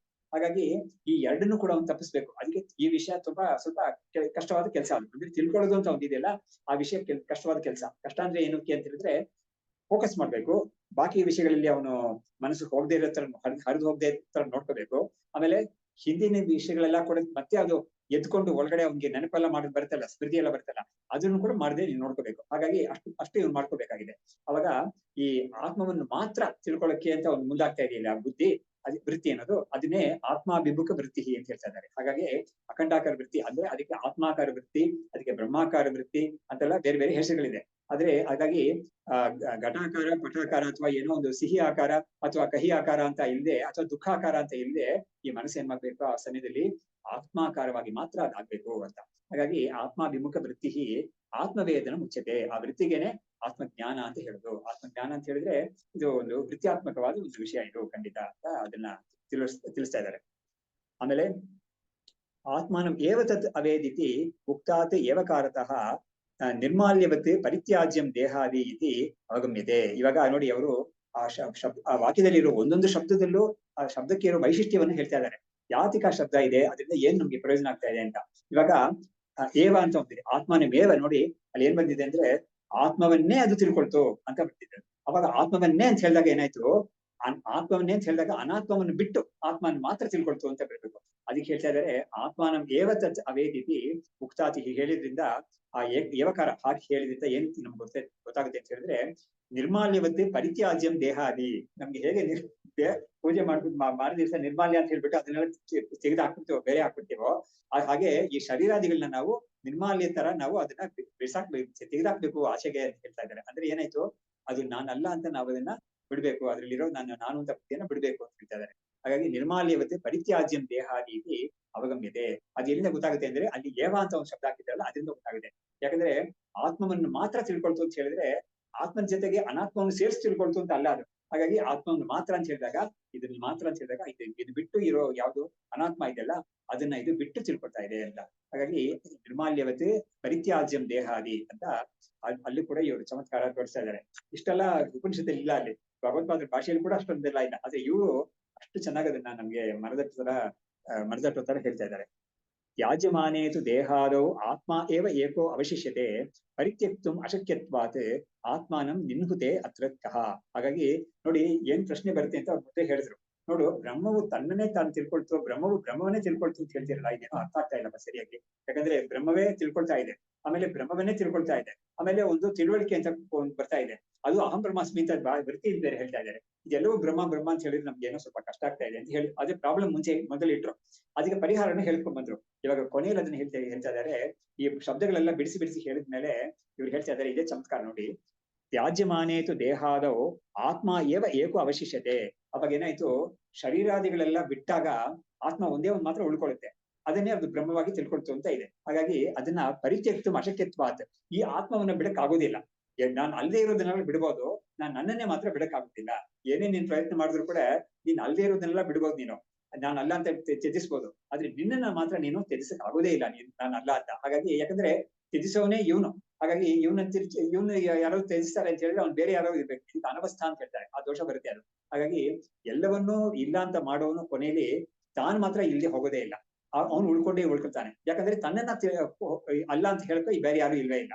ಹಾಗಾಗಿ ಪರಿತ್ಯಕ್ತು ಅಶಕ್ಯತ್ವಾತ್ ಆತ್ಮಾನಂ ನಿನ್ಹುತೆ ಹತ್ರ ಕಹ. ಹಾಗಾಗಿ ತನ್ನನ್ನ ಯಾರಾದ್ರೂ ಬಿಟ್ಕೊಂಡ್ಬಿಡ್ತಾನ, ಯಾರಾದ್ರೂ ತನ್ನನ್ನ ಇಲ್ಲ ಅಂತ ಮಾಡಕ್ಕೆ ಯಾರು ಇಲ್ವೇ ಇಲ್ಲ, ಅದನ್ನ ತಾನ್ ಮಾತ್ರ ಉಳಿತಾನೆ ಕೊನೆಯಲ್ಲಿ ಅಂತ. ಹಾಗಾಗಿ ಇದರಲ್ಲಿ ದೋಷ ಯಾವ್ದು ಇಲ್ವೇ ಇಲ್ಲ. ಈ ವಾಕ್ಯ ಉಪನಿಷತ್ ವಾಕ್ಯ ಇದೆಲ್ಲ ಅದರ ಒಂದು ಶಬ್ದಗಳನ್ನ ನೋಡಿದಾಗ ನಮ್ಗೆ ಏನೋ ಅದ್ರಲ್ಲಿ ಏನೋ ದೋಷ ಇರೋ ತರ ಅನ್ಸುತ್ತೆ, ಆದ್ರೆ ವಾಸ್ತವವಾಗಿ ನಾವು ಚೆನ್ನಾಗಿ ವಿಚಾರ ಮಾಡಿ ನೋಡಿದಾಗ ಅದು ದೋಷ ಯಾವ್ದು ಇಲ್ವೇ ಇಲ್ಲ ಅಂತ ಇವರು ಪರಿಹಾರ ಮಾಡಿ ತೋರಿಸ್ತಾರೆ.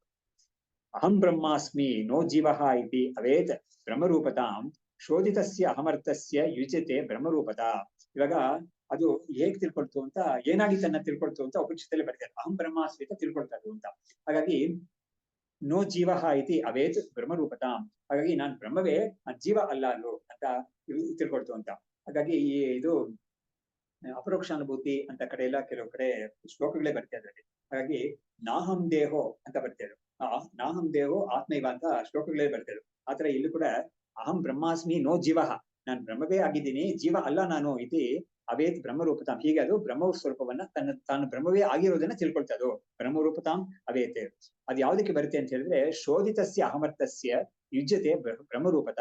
ಹಾಗಾಗಿ ಇವಾಗ ಏನಾಯ್ತು, ಈ ತತ್ವಮಸಿ ಅಂತ ಇದೆಯಲ್ಲ ಅಥವಾ ಅಹಂ ಬ್ರಹ್ಮಾಸ್ಮಿನ್ನೇ ತಗೊಳ್ಳ, ಈ ಶಬ್ದದಲ್ಲಿ ಕೂಡ ಈ ವಾಕ್ಯದಲ್ಲಿ ಕೂಡ ಅಹಂ ಅಂತ ಒಂದು ಶಬ್ದ ಇದೆ, ಬ್ರಹ್ಮ ಅಂತ ಒಂದು ಶಬ್ದ ಇದೆ, ಅಸ್ಮಿ ಅಂತ ಒಂದಿದೆ. ಹಾಗಾಗಿ ಅಹಂ ಅನ್ನೋದು ಯಾವ್ದು ಅಂತ ಕೇಳಿದ್ರೆ ನಮ್ಗೆ ಸಾಮಾನ್ಯವಾಗಿ ನಾವು ಲೋಕದಲ್ಲಿ ನಾನು ಬರ್ತಾ ಇದ್ದೀನಿ ಅಂತ ಹೇಳುವಾಗ ನಾವೇನ್ ಮಾಡ್ತೀವಿ, ನಾನು ಒಂದು ವ್ಯಕ್ತಿ, ನಾನು ಒಂದು ಮನುಷ್ಯ, ನನಗೆ ಇಲ್ಲಿಂದ ಅಲ್ಲಿಗೆ ಹೋಗಕ್ಕಾಗುತ್ತೆ, ನಾನು ಅದರಿಂದ ನಾನು ಬರ್ತಾ ಇದ್ದೀನಿ ಅಂತ ಅಲ್ಲಿ ನಾನು ಅನ್ನೋದಕ್ಕೆ ಹೋಗೋವನು ಬರೋವನು, ಅಥವಾ ನನಗೆ ತಲೆ ನೋವ್ತಾ ಇದೆ ಅಥವಾ ನನಗೆ ಏನೋ ಹಸುವಾಗ್ತಾ ಇದೆ ಅಂತ ಹೇಳುವಾಗ ನಾವು ಈ ಶರೀರಾದಿಗಳ ಜೊತೆಗೆ ಸೇರ್ಕೊಂಡು ನಾವು ನಾನು ಅಂತ ಹೇಳ್ಕೊಳ್ತಾ ಇದ್ದೀವಿ. ಆದ್ರೆ ಇಲ್ಲಿ ಮಾತ್ರ ಏನಾಗಿದೆ ಅಂದ್ರೆ ಈ ಅಹಂ ಅನ್ನೋದು ಅಹಂ ಬ್ರಹ್ಮಾಸ್ಮಿ ಅನ್ನೋ ವಾಕ್ಯದಲ್ಲಿ ಅಹಂ ಅನ್ನೋ ಶಬ್ದ ಏನಾಗಿದೆ ಅಂತ ಹೇಳಿದ್ರೆ ಈ ಶರೀರಾದಿಗಳು ಅಲ್ಲದೆ ಅದರಿಂದ ಬಿಡಿಸ್ಕೊಂಡಿರೋ ಚೈತನ್ಯ, ಕೇವಲ ಚೈತನ್ಯ ಇದೆಯಲ್ಲ ಅದು ಇಲ್ಲಿ ಅಹಂ ಅಂತ ಆಗುತ್ತೆ. ಹಾಗಾಗಿ ನಾನು ಶರೀರಾದಿಗಳು ಇಟ್ಕೊಂಡು ನಾನು ಬ್ರಹ್ಮ ಆಗೋಕ್ ಆಗೋದೇ ಇಲ್ಲ ಖಂಡಿತ. ಹಾಗಾಗಿ ನಾನು ಶರೀರಾದಿಗಳು ಬಿಟ್ಟಿರೋ ಚೈತನ್ಯ ಇದೆಯಲ್ಲ ನಾನು ಅಂತ, ಅದೇ ಬ್ರಹ್ಮ ಅಂತ ಆಗುತ್ತೆ. ಹಾಗಾಗಿ ಅದಕ್ಕೆ ಬ್ರಹ್ಮ ಅಂತ ಹೇಳಕ್ ಬರುದು. ಹಾಗಾಗಿ ಅಹಂ ಬ್ರಹ್ಮ ಅಸ್ಮಿ ನೋ ಜೀವಃ ಇತಿ ಅವೇತ್ ಬ್ರಹ್ಮರೂಪತಾಂ ಶೋಧಿತಸ್ಯ ಅಹಮರ್ಥಸ್ಯ. ಹಾಗಾದ್ರೆ ಏನಾಯ್ತು, ಅಹಂ ಅನ್ನೋದಕ್ಕೆ ಶೋಧಿತವಾದ ಅದಕ್ಕೆ ಪ್ಯೂರಿಫೈಡ್ ಅರ್ಥ ಹೊಂದಿದೆ, ರಿಫೈನ್ಡ್ ಅರ್ಥ ಹೊಂದಿದೆ, ಆಮೇಲೆ ಕೋರ್ಸ್ ಆಗಿರೋ ರಿಫೈನ್ ಆಗದೆ ಇರೋ ಒಂದು ರಿಫೈನ್ ಅಲ್ಲದೆ ಮುಂಚೆ ಇರೋ ಒಂದು ಸ್ಥಿತಿ ಇದೆಯಲ್ಲ ಅದು ಇದೆ. ಹಾಗಾಗಿ ಆ ಒಂದು ಸ್ಥಿತಿ ಇದೆಯಲ್ಲ, ಅದಕ್ಕೆ ರಿಫೈನ್ ಆಗದೆ ಇರೋ ಸ್ಥಿತಿ, ಅದಕ್ಕೆ ಬ್ರಹ್ಮ ಅಂತ ಹೇಳಕ್ ಬರೋದೇ ಇಲ್ಲ. ಅಹಂ ಅನ್ನೋದಕ್ಕೆ ಎರಡು ಅರ್ಥ ಇದೆ. ಒಂದು ಶುದ್ಧವಾದ ಅಹಂ ಅನ್ನೋದು, ಇನ್ನೊಂದು ಅಶುದ್ಧವಾದ ಅಹಂ. ಅಶುದ್ಧವಾದ ಅಹಂ ಬ್ರಹ್ಮ ಆಗೋದೇ ಇಲ್ಲ ಖಂಡಿತ. ಶುದ್ಧವಾದ ಅಹಂಗೆ ಮಾತ್ರ ಬ್ರಹ್ಮ ಅಂತ ಹೇಳಕ್ ಬರುತ್ತೆ ಅಂತ ಹೇಳ್ಬಿಟ್ಟು ಅದನ್ನ ಇವರು ತೋರಿಸ್ಕೊಡ್ತಾ ಇದ್ದಾರೆ. ಶೋಧಿತಸ್ಯ ಅಹಮರ್ಥಸ್ಯ ಯುಜ್ಯತೆ ಬ್ರಹ್ಮರೂಪದ. ಇವಾಗ ಮುಂದೆ ಹೇಳ್ತಾ ಇದ್ದಾರೆ, ಬ್ರಹ್ಮತಾನ ಆತ್ಮನೋ ಅನ್ಯತ್ರ ನ ಆತ್ಮತಾ ಬ್ರಹ್ಮಣೋ ಅನ್ಯತಃ ತದ್ಯಾಥಾತ್ಮ್ಯ ಅಪ್ರಬೋಧಾತ್ತು ತಯೋಹೋ ಏವ ವಿಪರ್ಯಯ. ಇವಾಗ ಏನ್ ಹೇಳ್ತಾ ಇದ್ದಾರೆ, ಈ ಬ್ರಹ್ಮತ್ವ ಅಂತ ಒಂದಿದೆಯಲ್ಲ, ಅದಕ್ಕೆ ಆತ್ಮ ಅನ್ನೋದ್ ಬಿಟ್ಟು ಬ್ರಹ್ಮತ್ವ ಅನ್ನೋದಕ್ಕೆ ಬ್ರಹ್ಮತ್ವ ಇರೋಕ್ಕಾಗೋದೇ ಇಲ್ಲ. ಅದೇ ತರ ಆತ್ಮ ಅನ್ನೋದಕ್ಕೆ ಕೂಡ ಆತ್ಮತ್ವ ಅನ್ನೋದಕ್ಕೆ ಕೂಡ ಬ್ರಹ್ಮತ್ವವನ್ನು ಬಿಟ್ಟು ಇರೋಕ್ಕಾಗೋದೇ ಇಲ್ಲ. ಯಾಕಂದ್ರೆ ನಾವು ಈ ಶೋಧನೆ ಮಾಡ್ಬಿಟ್ರೆ, ಈ ಪಂಚಕೋಶಗಳಿಂದ ಬಿಡಿಸಿ ಆತ್ಮ ಚೈತನ್ಯ, ನಾನು ಸಾಕ್ಷಿ ಚೈತನ್ಯ ಅಂತ ಹೇಳ್ಬಿಟ್ರೆ ಕೂಡ ಆ ಸಾಕ್ಷಿ ಚೈತನ್ಯಕ್ಕೆ ಇದು ಪರಿಚ್ಛಿನ್ನತೆ ಏನು ಇಲ್ವೇ ಇಲ್ಲ. ವಾಸ್ತವವಾಗಿ ಅದು ಅಖಂಡವಾದ ಚೈತನ್ಯ, ಅದರಿಂದ ಅದು ಖಂಡಿತ ಬ್ರಹ್ಮವೇ ಆಗಿರ್ಬೇಕು ಖಂಡಿತ. ಅದೇ ತರ ಬ್ರಹ್ಮ ಅಂತ ಅಖಂಡವಾಗಿದೆಯಲ್ಲ, ಅದು ಕೂಡ ಯಾವ್ದೋ ಕಲ್ಲು ಮಣ್ಣು ಅಂತ ಆಗೋದೇ ಇಲ್ಲ. ಅದು ಖಂಡಿತ ಚೈತನ್ಯ ಸ್ವರೂಪವೇ ಆಗಿರ್ಬೇಕು ಬ್ರಹ್ಮ ಅನ್ನೋದು. ಹಾಗಾಗಿ ನಮ್ಮ ಆತ್ಮ ಚೈತನ್ಯವೇ ಬ್ರಹ್ಮ ವಾಸ್ತವವಾಗಿ, ನಮ್ಮ ಆತ್ಮ ಚೈತನ್ಯ ಬ್ರಹ್ಮವೇ ವಾಸ್ತವವಾಗಿ. ನೋಡಿ, ಎರಡು ರೀತಿಯಲ್ಲಿ ಇದು ಹೇಳ್ತಾ ಇದ್ದಾರೆ, ಅದನ್ನ ನಾವು ಗಮನಿಸ್ಬೇಕು. ನಾನು ಬ್ರಹ್ಮವೇ, ಬ್ರಹ್ಮವು ನಾನೇ ಅಂತ. ಹಾಗಾಗಿ ಈ ತರ ಎರಡು ರೀತಿಯಲ್ಲೂ ಹೇಳ್ಕೊಂಡಾಗ ನಮ್ಗೆ ಇದು ದೃಢವಾಗುತ್ತೆ ಇದು ಅಂತ. ಹಾಗಾಗಿ ಅದನ್ನ ಹೇಳ್ಕೊಡುವಾಗ್ಲೂ ಅವ್ರ ಅರ್ಥ ಹೇಳ್ಕೊಡ್ತಾ ಇದ್ದಾರೆ. ನಾನು ಅಂತ ಯಾವ್ದನ್ನ ನಾನು ಶರೀರದಿಂದ ಬಿಡಿಸ್ಕೊಂಡು ಶುದ್ಧ ಚೈತನ್ಯ ಅಂತ ತಿಳ್ಕೊಂಡಿದ್ದೀನೋ, ಅದು ಬ್ರಹ್ಮವೇ ಆಗಿರ್ಬೇಕು. ಅದು ಬ್ರಹ್ಮವಾಗಿ ಆಗದೆ ಇರಕ್ಕಾಗೋದೇ ಇಲ್ಲ ಅದು. ಯಾಕಂದ್ರೆ ಅದು ಅಖಂಡವಾದ ವಸ್ತು. ಎರಡನೇ ವಸ್ತು ಇಲ್ವೇ ಇಲ್ಲ. ಯಾಕಂದ್ರೆ ಎರಡನೇ ವಸ್ತು ಎಲ್ಲ ಮಿಥ್ಯಾ ಅಂತ ನಾನು ಬಿಟ್ಟಿದ್ದೀನಿ. ಅದರಿಂದ ಅದು ಬ್ರಹ್ಮ ಒಂದೇ ಒಂದು ಏಕಮೇವ ಅದ್ವಿತೀಯ ಬ್ರಹ್ಮವೇ ಆಗಿರ್ಬೇಕು. ಅದೇ ತರ ಆ ಬ್ರಹ್ಮ ಅಂತ ಒಂದು ಯಾವ್ದನ್ನ ನಾವು ತಿಳ್ಕೊಳ್ತಾ ಇದ್ದೀವೋ, ಅದು ಕೂಡ ನಮ್ಮ ಆತ್ಮವಾಗೇ ಇರ್ಬೇಕೇ ಹೊರತು ಬೇರೆ ಯಾವ್ದು ಇರಕ್ ಸಾಧ್ಯವೇ ಇಲ್ಲ ಅದು ಅಂತ ಹೇಳ್ಬಿಟ್ಟು ಅದನ್ನ ತುಂಬಾ ಗಟ್ಟಿಯಾಗಿ ಅದನ್ನ ಸ್ಥಾಪನೆ ಮಾಡ್ತಾ ಇದ್ದಾರೆ. ಹಾಗಾಗಿ ಬ್ರಹ್ಮತಾನ ಆತ್ಮನೋ ಅನ್ಯತ್ರ ನ ಆತ್ಮತಾ ಬ್ರಹ್ಮಣೋ ಅನ್ಯತಃ. ಹಾಗಾಗಿ ತದ್ಯಾಥಾತ್ಮ್ಯ ಅಪ್ರಬೋಧಾತ್ತು ತಯೋಹೋ ಏಷಃ ವಿಪರ್ಯಯ. ಈ ಎರಡನ್ನೂ ಕೂಡ ಎರಡಕ್ಕೂ ಕೂಡ ಒಂದು ವಿವೇಕ, ಅಂದ್ರೆ ಎರಡಕ್ಕೂ ಕೂಡ ಏನ್ ಸ್ಥಿತಿ ವಾಸ್ತವವಾಗಿ ಅಂತ ತಿಳ್ಕೊಳ್ದೇ ಇರೋದ್ರಿಂದಲೇ ತೊಂದರೆ ಆಗ್ತಾ ಇರೋದು. ಹಾಗಾಗಿ ತಿಳ್ಕೊಂಡ್ಬಿಟ್ರೆ ನಮ್ಗೆ ಇದರಲ್ಲಿ ಏನು ಕನ್ಫ್ಯೂಷನ್ ಇರೋದೇ ಇಲ್ಲ ಅಂತ ಹೇಳ್ಬಿಟ್ಟು ಅದನ್ನ ಕೂಡ ಬಿಡಿಸ್ಬಿಟ್ಟು, ಅಂದ್ರೆ ಏನ್ ತಿಳ್ಕೊಬೇಕು ಅಂದ್ರೆ, ಬ್ರಹ್ಮವು ನನ್ನ ಆತ್ಮನಾಗಿರೋಕ್ಕಿಂತ ಬೇರೆ ಆಗಕ್ ಸಾಧ್ಯವೇ ಇಲ್ಲ, ನನ್ನ ಆತ್ಮ ಬ್ರಹ್ಮಕವಾಗಿರೋಕ್ಕಿಂತ ಬೇರೆ ಯಾವ್ದು ಆಗಕ್ ಸಾಧ್ಯವೇ ಇಲ್ಲ ಅದು ಅಂತ. ತಿಳ್ಕೊಳ್ಳೋಕ್ಕಿಂತ ತಿಳ್ಕೊಳ್ಳದೆ ಹೋದ್ರೆ ಮಾತ್ರ ಪ್ರಾಬ್ಲಮ್ ಬರುತ್ತೆ. ತಿಳ್ಕೊಂಡ್ರೆ ನಮ್ಗೆ ಕನ್ಫ್ಯೂಷನ್ ಏನು ಇರೋದಿಲ್ಲ ಅಂತ ಇವರು ಬಿಡಿಸ್ಕೊಳ್ಬಿಟ್ರು. ಈ ಒಂದು ವಿಷಯ ಕೂಡ ಇವಾಗ ಹೇಳಿದ್ನಲ್ಲ, ಇದು ಕೂಡ ನಮ್ಗೆ ವಾಕ್ಯ ವೃತ್ತಿ ಅಂತ ಒಂದಿದೆಯಲ್ಲ, ಒಂದು ಗ್ರಂಥ ಇದೆ. ನಮ್ಗೆ ಹೋದ್ವಾರ ಮಾಡಿದ್ರಲ್ವಾ, ಇಲ್ಲಿ ಮಾಡಿದ್ರು, ಶಂಕರ ಮಠದಲ್ಲಿ ಮಾಡಿದ್ರು. ಅದ್ರಲ್ಲಿ ಬರುತ್ತೆ ಈ ವಿಷಯ ಬರುತ್ತೆ. ಬ್ರಹ್ಮವು ಆತ್ಮನಾಗಿರೋಕ್ಕಿಂತ ಬೇರೆ ಆಗಕ್ ಸಾಧ್ಯವೇ ಇಲ್ಲ ಅದು. ಅದೇ ತರ ಈ ಆತ್ಮ ಕೂಡ ಬ್ರಹ್ಮವಾಗಿರೋಕ್ಕಿಂತ ಅದು ಬೇರೆ ಆಗಕ್ ಸಾಧ್ಯವೇ ಇಲ್ಲ ಅದು. ಸಣ್ಣ ಗ್ರಂಥ. ಇವಾಗ ಅಬ್ರಹ್ಮ ಅನಾತ್ಮತಾ ಹೇತೌ ಪ್ರತ್ಯಗ್ಧ್ವಾಂತೆ ನಿವರ್ತಿತೆ ಆತ್ಮಾನಮೇವ ಬ್ರಹ್ಮ ಇತಿ ನಿರ್ವಿಘ್ನಂ ಪ್ರತಿಪದ್ಯತೆ. ಇವಾಗ ಹೇಳ್ತಾ ಇದ್ದಾರೆ, ಅಬ್ರಹ್ಮ ಅನಾತ್ಮತಾ ಹೇತೌ ಅಂದ್ರೆ ಏನಾಯ್ತು, ನಾನು ಬ್ರಹ್ಮವಾಗಿಲ್ಲ ಅಂತ ಇರೋದು ಅಜ್ಞಾನ. ಅದೇ ತರ ಆ ಬ್ರಹ್ಮ ನಾನಾಗಿಲ್ಲ ವಾಸ್ತವಾಗಿ ಅಂತ ತಿಳ್ಕೊಳ್ಳೋದು ಅಜ್ಞಾನ. ಹಾಗಾಗಿ ನೋಡಿ, ಒಬ್ಬ ಇದರಲ್ಲಿರುವಾಗ, ಸಂಸಾರ ಅವಸ್ಥೆಯಲ್ಲಿರುವಾಗ ಏನಾಗಿರುತ್ತೆ ಅಂತ ಹೇಳಿದ್ರೆ, ತನ್ನ ಒಂದು ವ್ಯಕ್ತಿಯಿಂದ ತಿಳಿದಿರ್ತಾನೆ, ತಾನು ಪರಿಚಿನ ಅಂತ ತಿಳಿದಿರ್ತಾನೆ, ತಾನು ಜೀವ ಅಂತ ತಿಳಿದಿರ್ತಾನೆ. ಅವನು ಯದ್ಯಪಿ ಒಂದ್ ವೇಳೆ ಆಸ್ತಿಕನಾಗಿ ಇದ್ರು ಕೂಡ ನೋಡಿದ್ರೆ ಭಗವಂತ ಅವನು ನಾನಿಷ್ಟೇ ಅಂತ ತಿಳ್ಕೊಳ್ತಾನೆ. ಭಗವಂತ ಎಲ್ಲೋ ತೋರಿಸ್ತಾನೆ, ದೂರ ಇರೋ ತೋರಿಸ್ತಾನೆ. ಅವಾಗ ಏನಾಗುತ್ತೆ, ಇದಕ್ಕೆ ವೇದಾಂತದಲ್ಲಿ ಒಂದು ಶಬ್ದ, ಒಂದು ಪಾರಿಭಾಷಿಕ ಶಬ್ದ ಒಂದು ಕೊಟ್ಟಿದ್ದಾರೆ. ಏನು ಅಂತ ಹೇಳಿದ್ರೆ,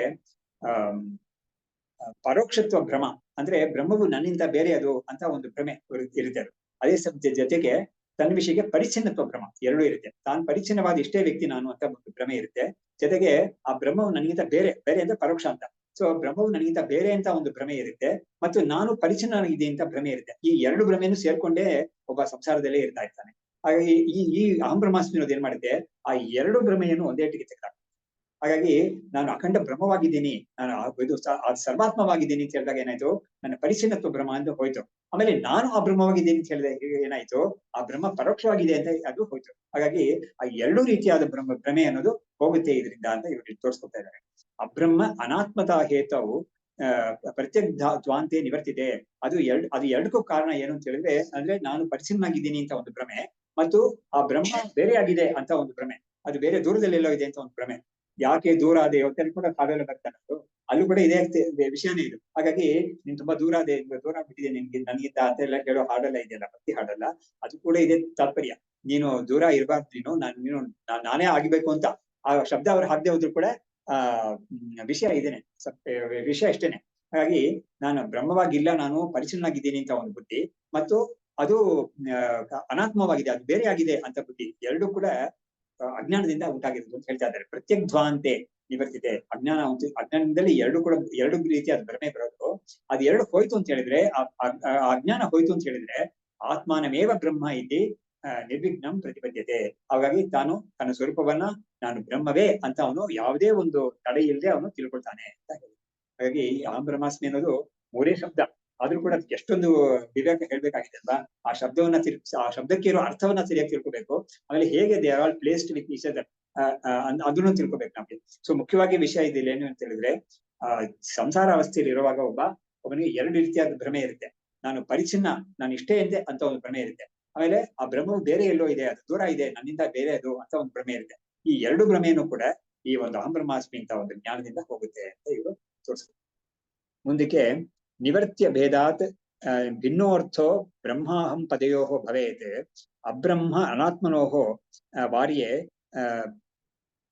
ಏಕಸ್ಮಿನ್ನೇವ ವಸ್ತುನಿ. ಹಾಗಾದ್ರೆ ಏನಾಯ್ತು, ಈ ನಿವರ್ತ್ಯ ಭೇದಾತ್ ಭಿನ್ನೋ ಅರ್ಥೋ ಬ್ರಹ್ಮ ಅಹಂ ಪದಯೋ ಭವೇತ್. ಹಾಗಾದ್ರೆ ಏನಾಯ್ತು, ಈ ಒಂದು ಬ್ರಹ್ಮ ಮತ್ತು ಅಹಂ ಪದ ಎರಡು ಶಬ್ದ ಇದೆಯಲ್ಲ, ನಾನು ಬ್ರಹ್ಮ ಅಂತ ಎರಡಿದೆಯಲ್ಲ, ಆ ಎರಡು ಕೂಡ ಯಾವ್ದಾವ್ದನ್ನ ಅದು ಬೇರೆ ಮಾಡುತ್ತೆ, ದೂರ ಮಾಡುತ್ತೆ. ಅಂದ್ರೆ ಯಾವ ಒಂದು ಅಜ್ಞಾನವನ್ನ ಅದು ದೂರ ಮಾಡುತ್ತೆ ಅಂತ ತಿಳ್ಕೊಳ್ಬೇಕು ನಾವು. ಅದನ್ನ ತಿಳ್ಸ್ಕೊಳಕ್ಕೆ ಅವ್ರು ಇವಾಗ ಮುಂದಾಗ್ತಾ ಇದ್ದಾರೆ. ಅಬ್ರಹ್ಮ ಅನಾತ್ಮತೆ ವಾರ್ಯೆ ಏಕಸ್ಮಿನ್ನೇವ ವಸ್ತುನಿ. ನೋಡಿ, ಬ್ರಹ್ಮ ಅಂತ ಒಂದೇ ಒಂದಿರೋ ವಸ್ತು. ಆ ವಸ್ತುವಲ್ಲಿ ಏನಾಗಿದೆ ಅಂದ್ರೆ ಅದು ಅಬ್ರಹ್ಮ ಅಂತ ಒಂದು ಬುದ್ಧಿ ನಮಗೆ ಕೊಟ್ಬಿಟ್ಟಿದೆ, ಮತ್ತು ಅಜ್ಞಾನದಿಂದ ಅದು ಬ್ರಹ್ಮ ಅಲ್ಲ ನಾನು ಅಂತ ಒಂದು ಬುದ್ಧಿ ಬಂದ್ಬಿಟ್ಟಿದೆ. ಜೊತೆಗೆ ಆ ಬ್ರಹ್ಮ ಆತ್ಮ ಅಲ್ಲ ಅಂತ ಒಂದು ಬುದ್ಧಿನ ಬಂದ್ಬಿಟ್ಟಿದೆ. ಅದು ಈ ಎರಡು ಕೂಡ ಏನಾಗ್ತಾ ಇದೆ ಅಂತ ಹೇಳಿದ್ರೆ, ಈ ಒಂದು ಒಂದೇ ವಸ್ತುವಾಗಿರೋ ಬ್ರಹ್ಮವೇ ಏನ್ ಮಾಡ್ತಾ ಇದೆ ಅಂದ್ರೆ ಅನಾತ್ಮ ಅನ್ನೋ ಬುದ್ಧಿಯನ್ನು ಹೋಗ್ಲಾಡಿಸುತ್ತೆ ಅದು. ಆಮೇಲೆ ಅಬ್ರಹ್ಮ ಅಂತ ಬುದ್ಧಿಯನ್ನು ಹೋಗ್ಲಾಡಿಸುತ್ತೆ ಅಂತ. ಹಾಗಾಗಿ ನಾನು ಬ್ರಹ್ಮವಾಗಿಲ್ಲ ಅಂತ ಒಂದು ಬುದ್ಧಿ ಇದೆಯಲ್ಲ, ಅದನ್ನು ಹೋಗ್ಲಾಡಿಸುತ್ತೆ ಬ್ರಹ್ಮವೇ. ಆಮೇಲೆ ಆ ಬ್ರಹ್ಮವು ಆತ್ಮನಾಗಿಲ್ಲ ಅಂತ ಒಂದು ಬುದ್ಧಿ ಇದೆಯಲ್ಲ, ಅದನ್ನು ಕೂಡ ಅದೇ ಹೋಗ್ಲಾಡಿಸುತ್ತೆ ಅಂತ. ಒಂದೇ ವಸ್ತು ಇರೋದು, ಆದ್ರೆ ಅದು ಏನ್ ಮಾಡ್ತಾ ಇದೆ, ಎರಡು ರೀತಿಯಾದ ಅಜ್ಞಾನಗಳನ್ನ ಹೋಗ್ಲಾಡಿಸ್ತಾ ಇದೆ ಅಂತ ಅದನ್ನ ತಿಳಿಸಿದೆ.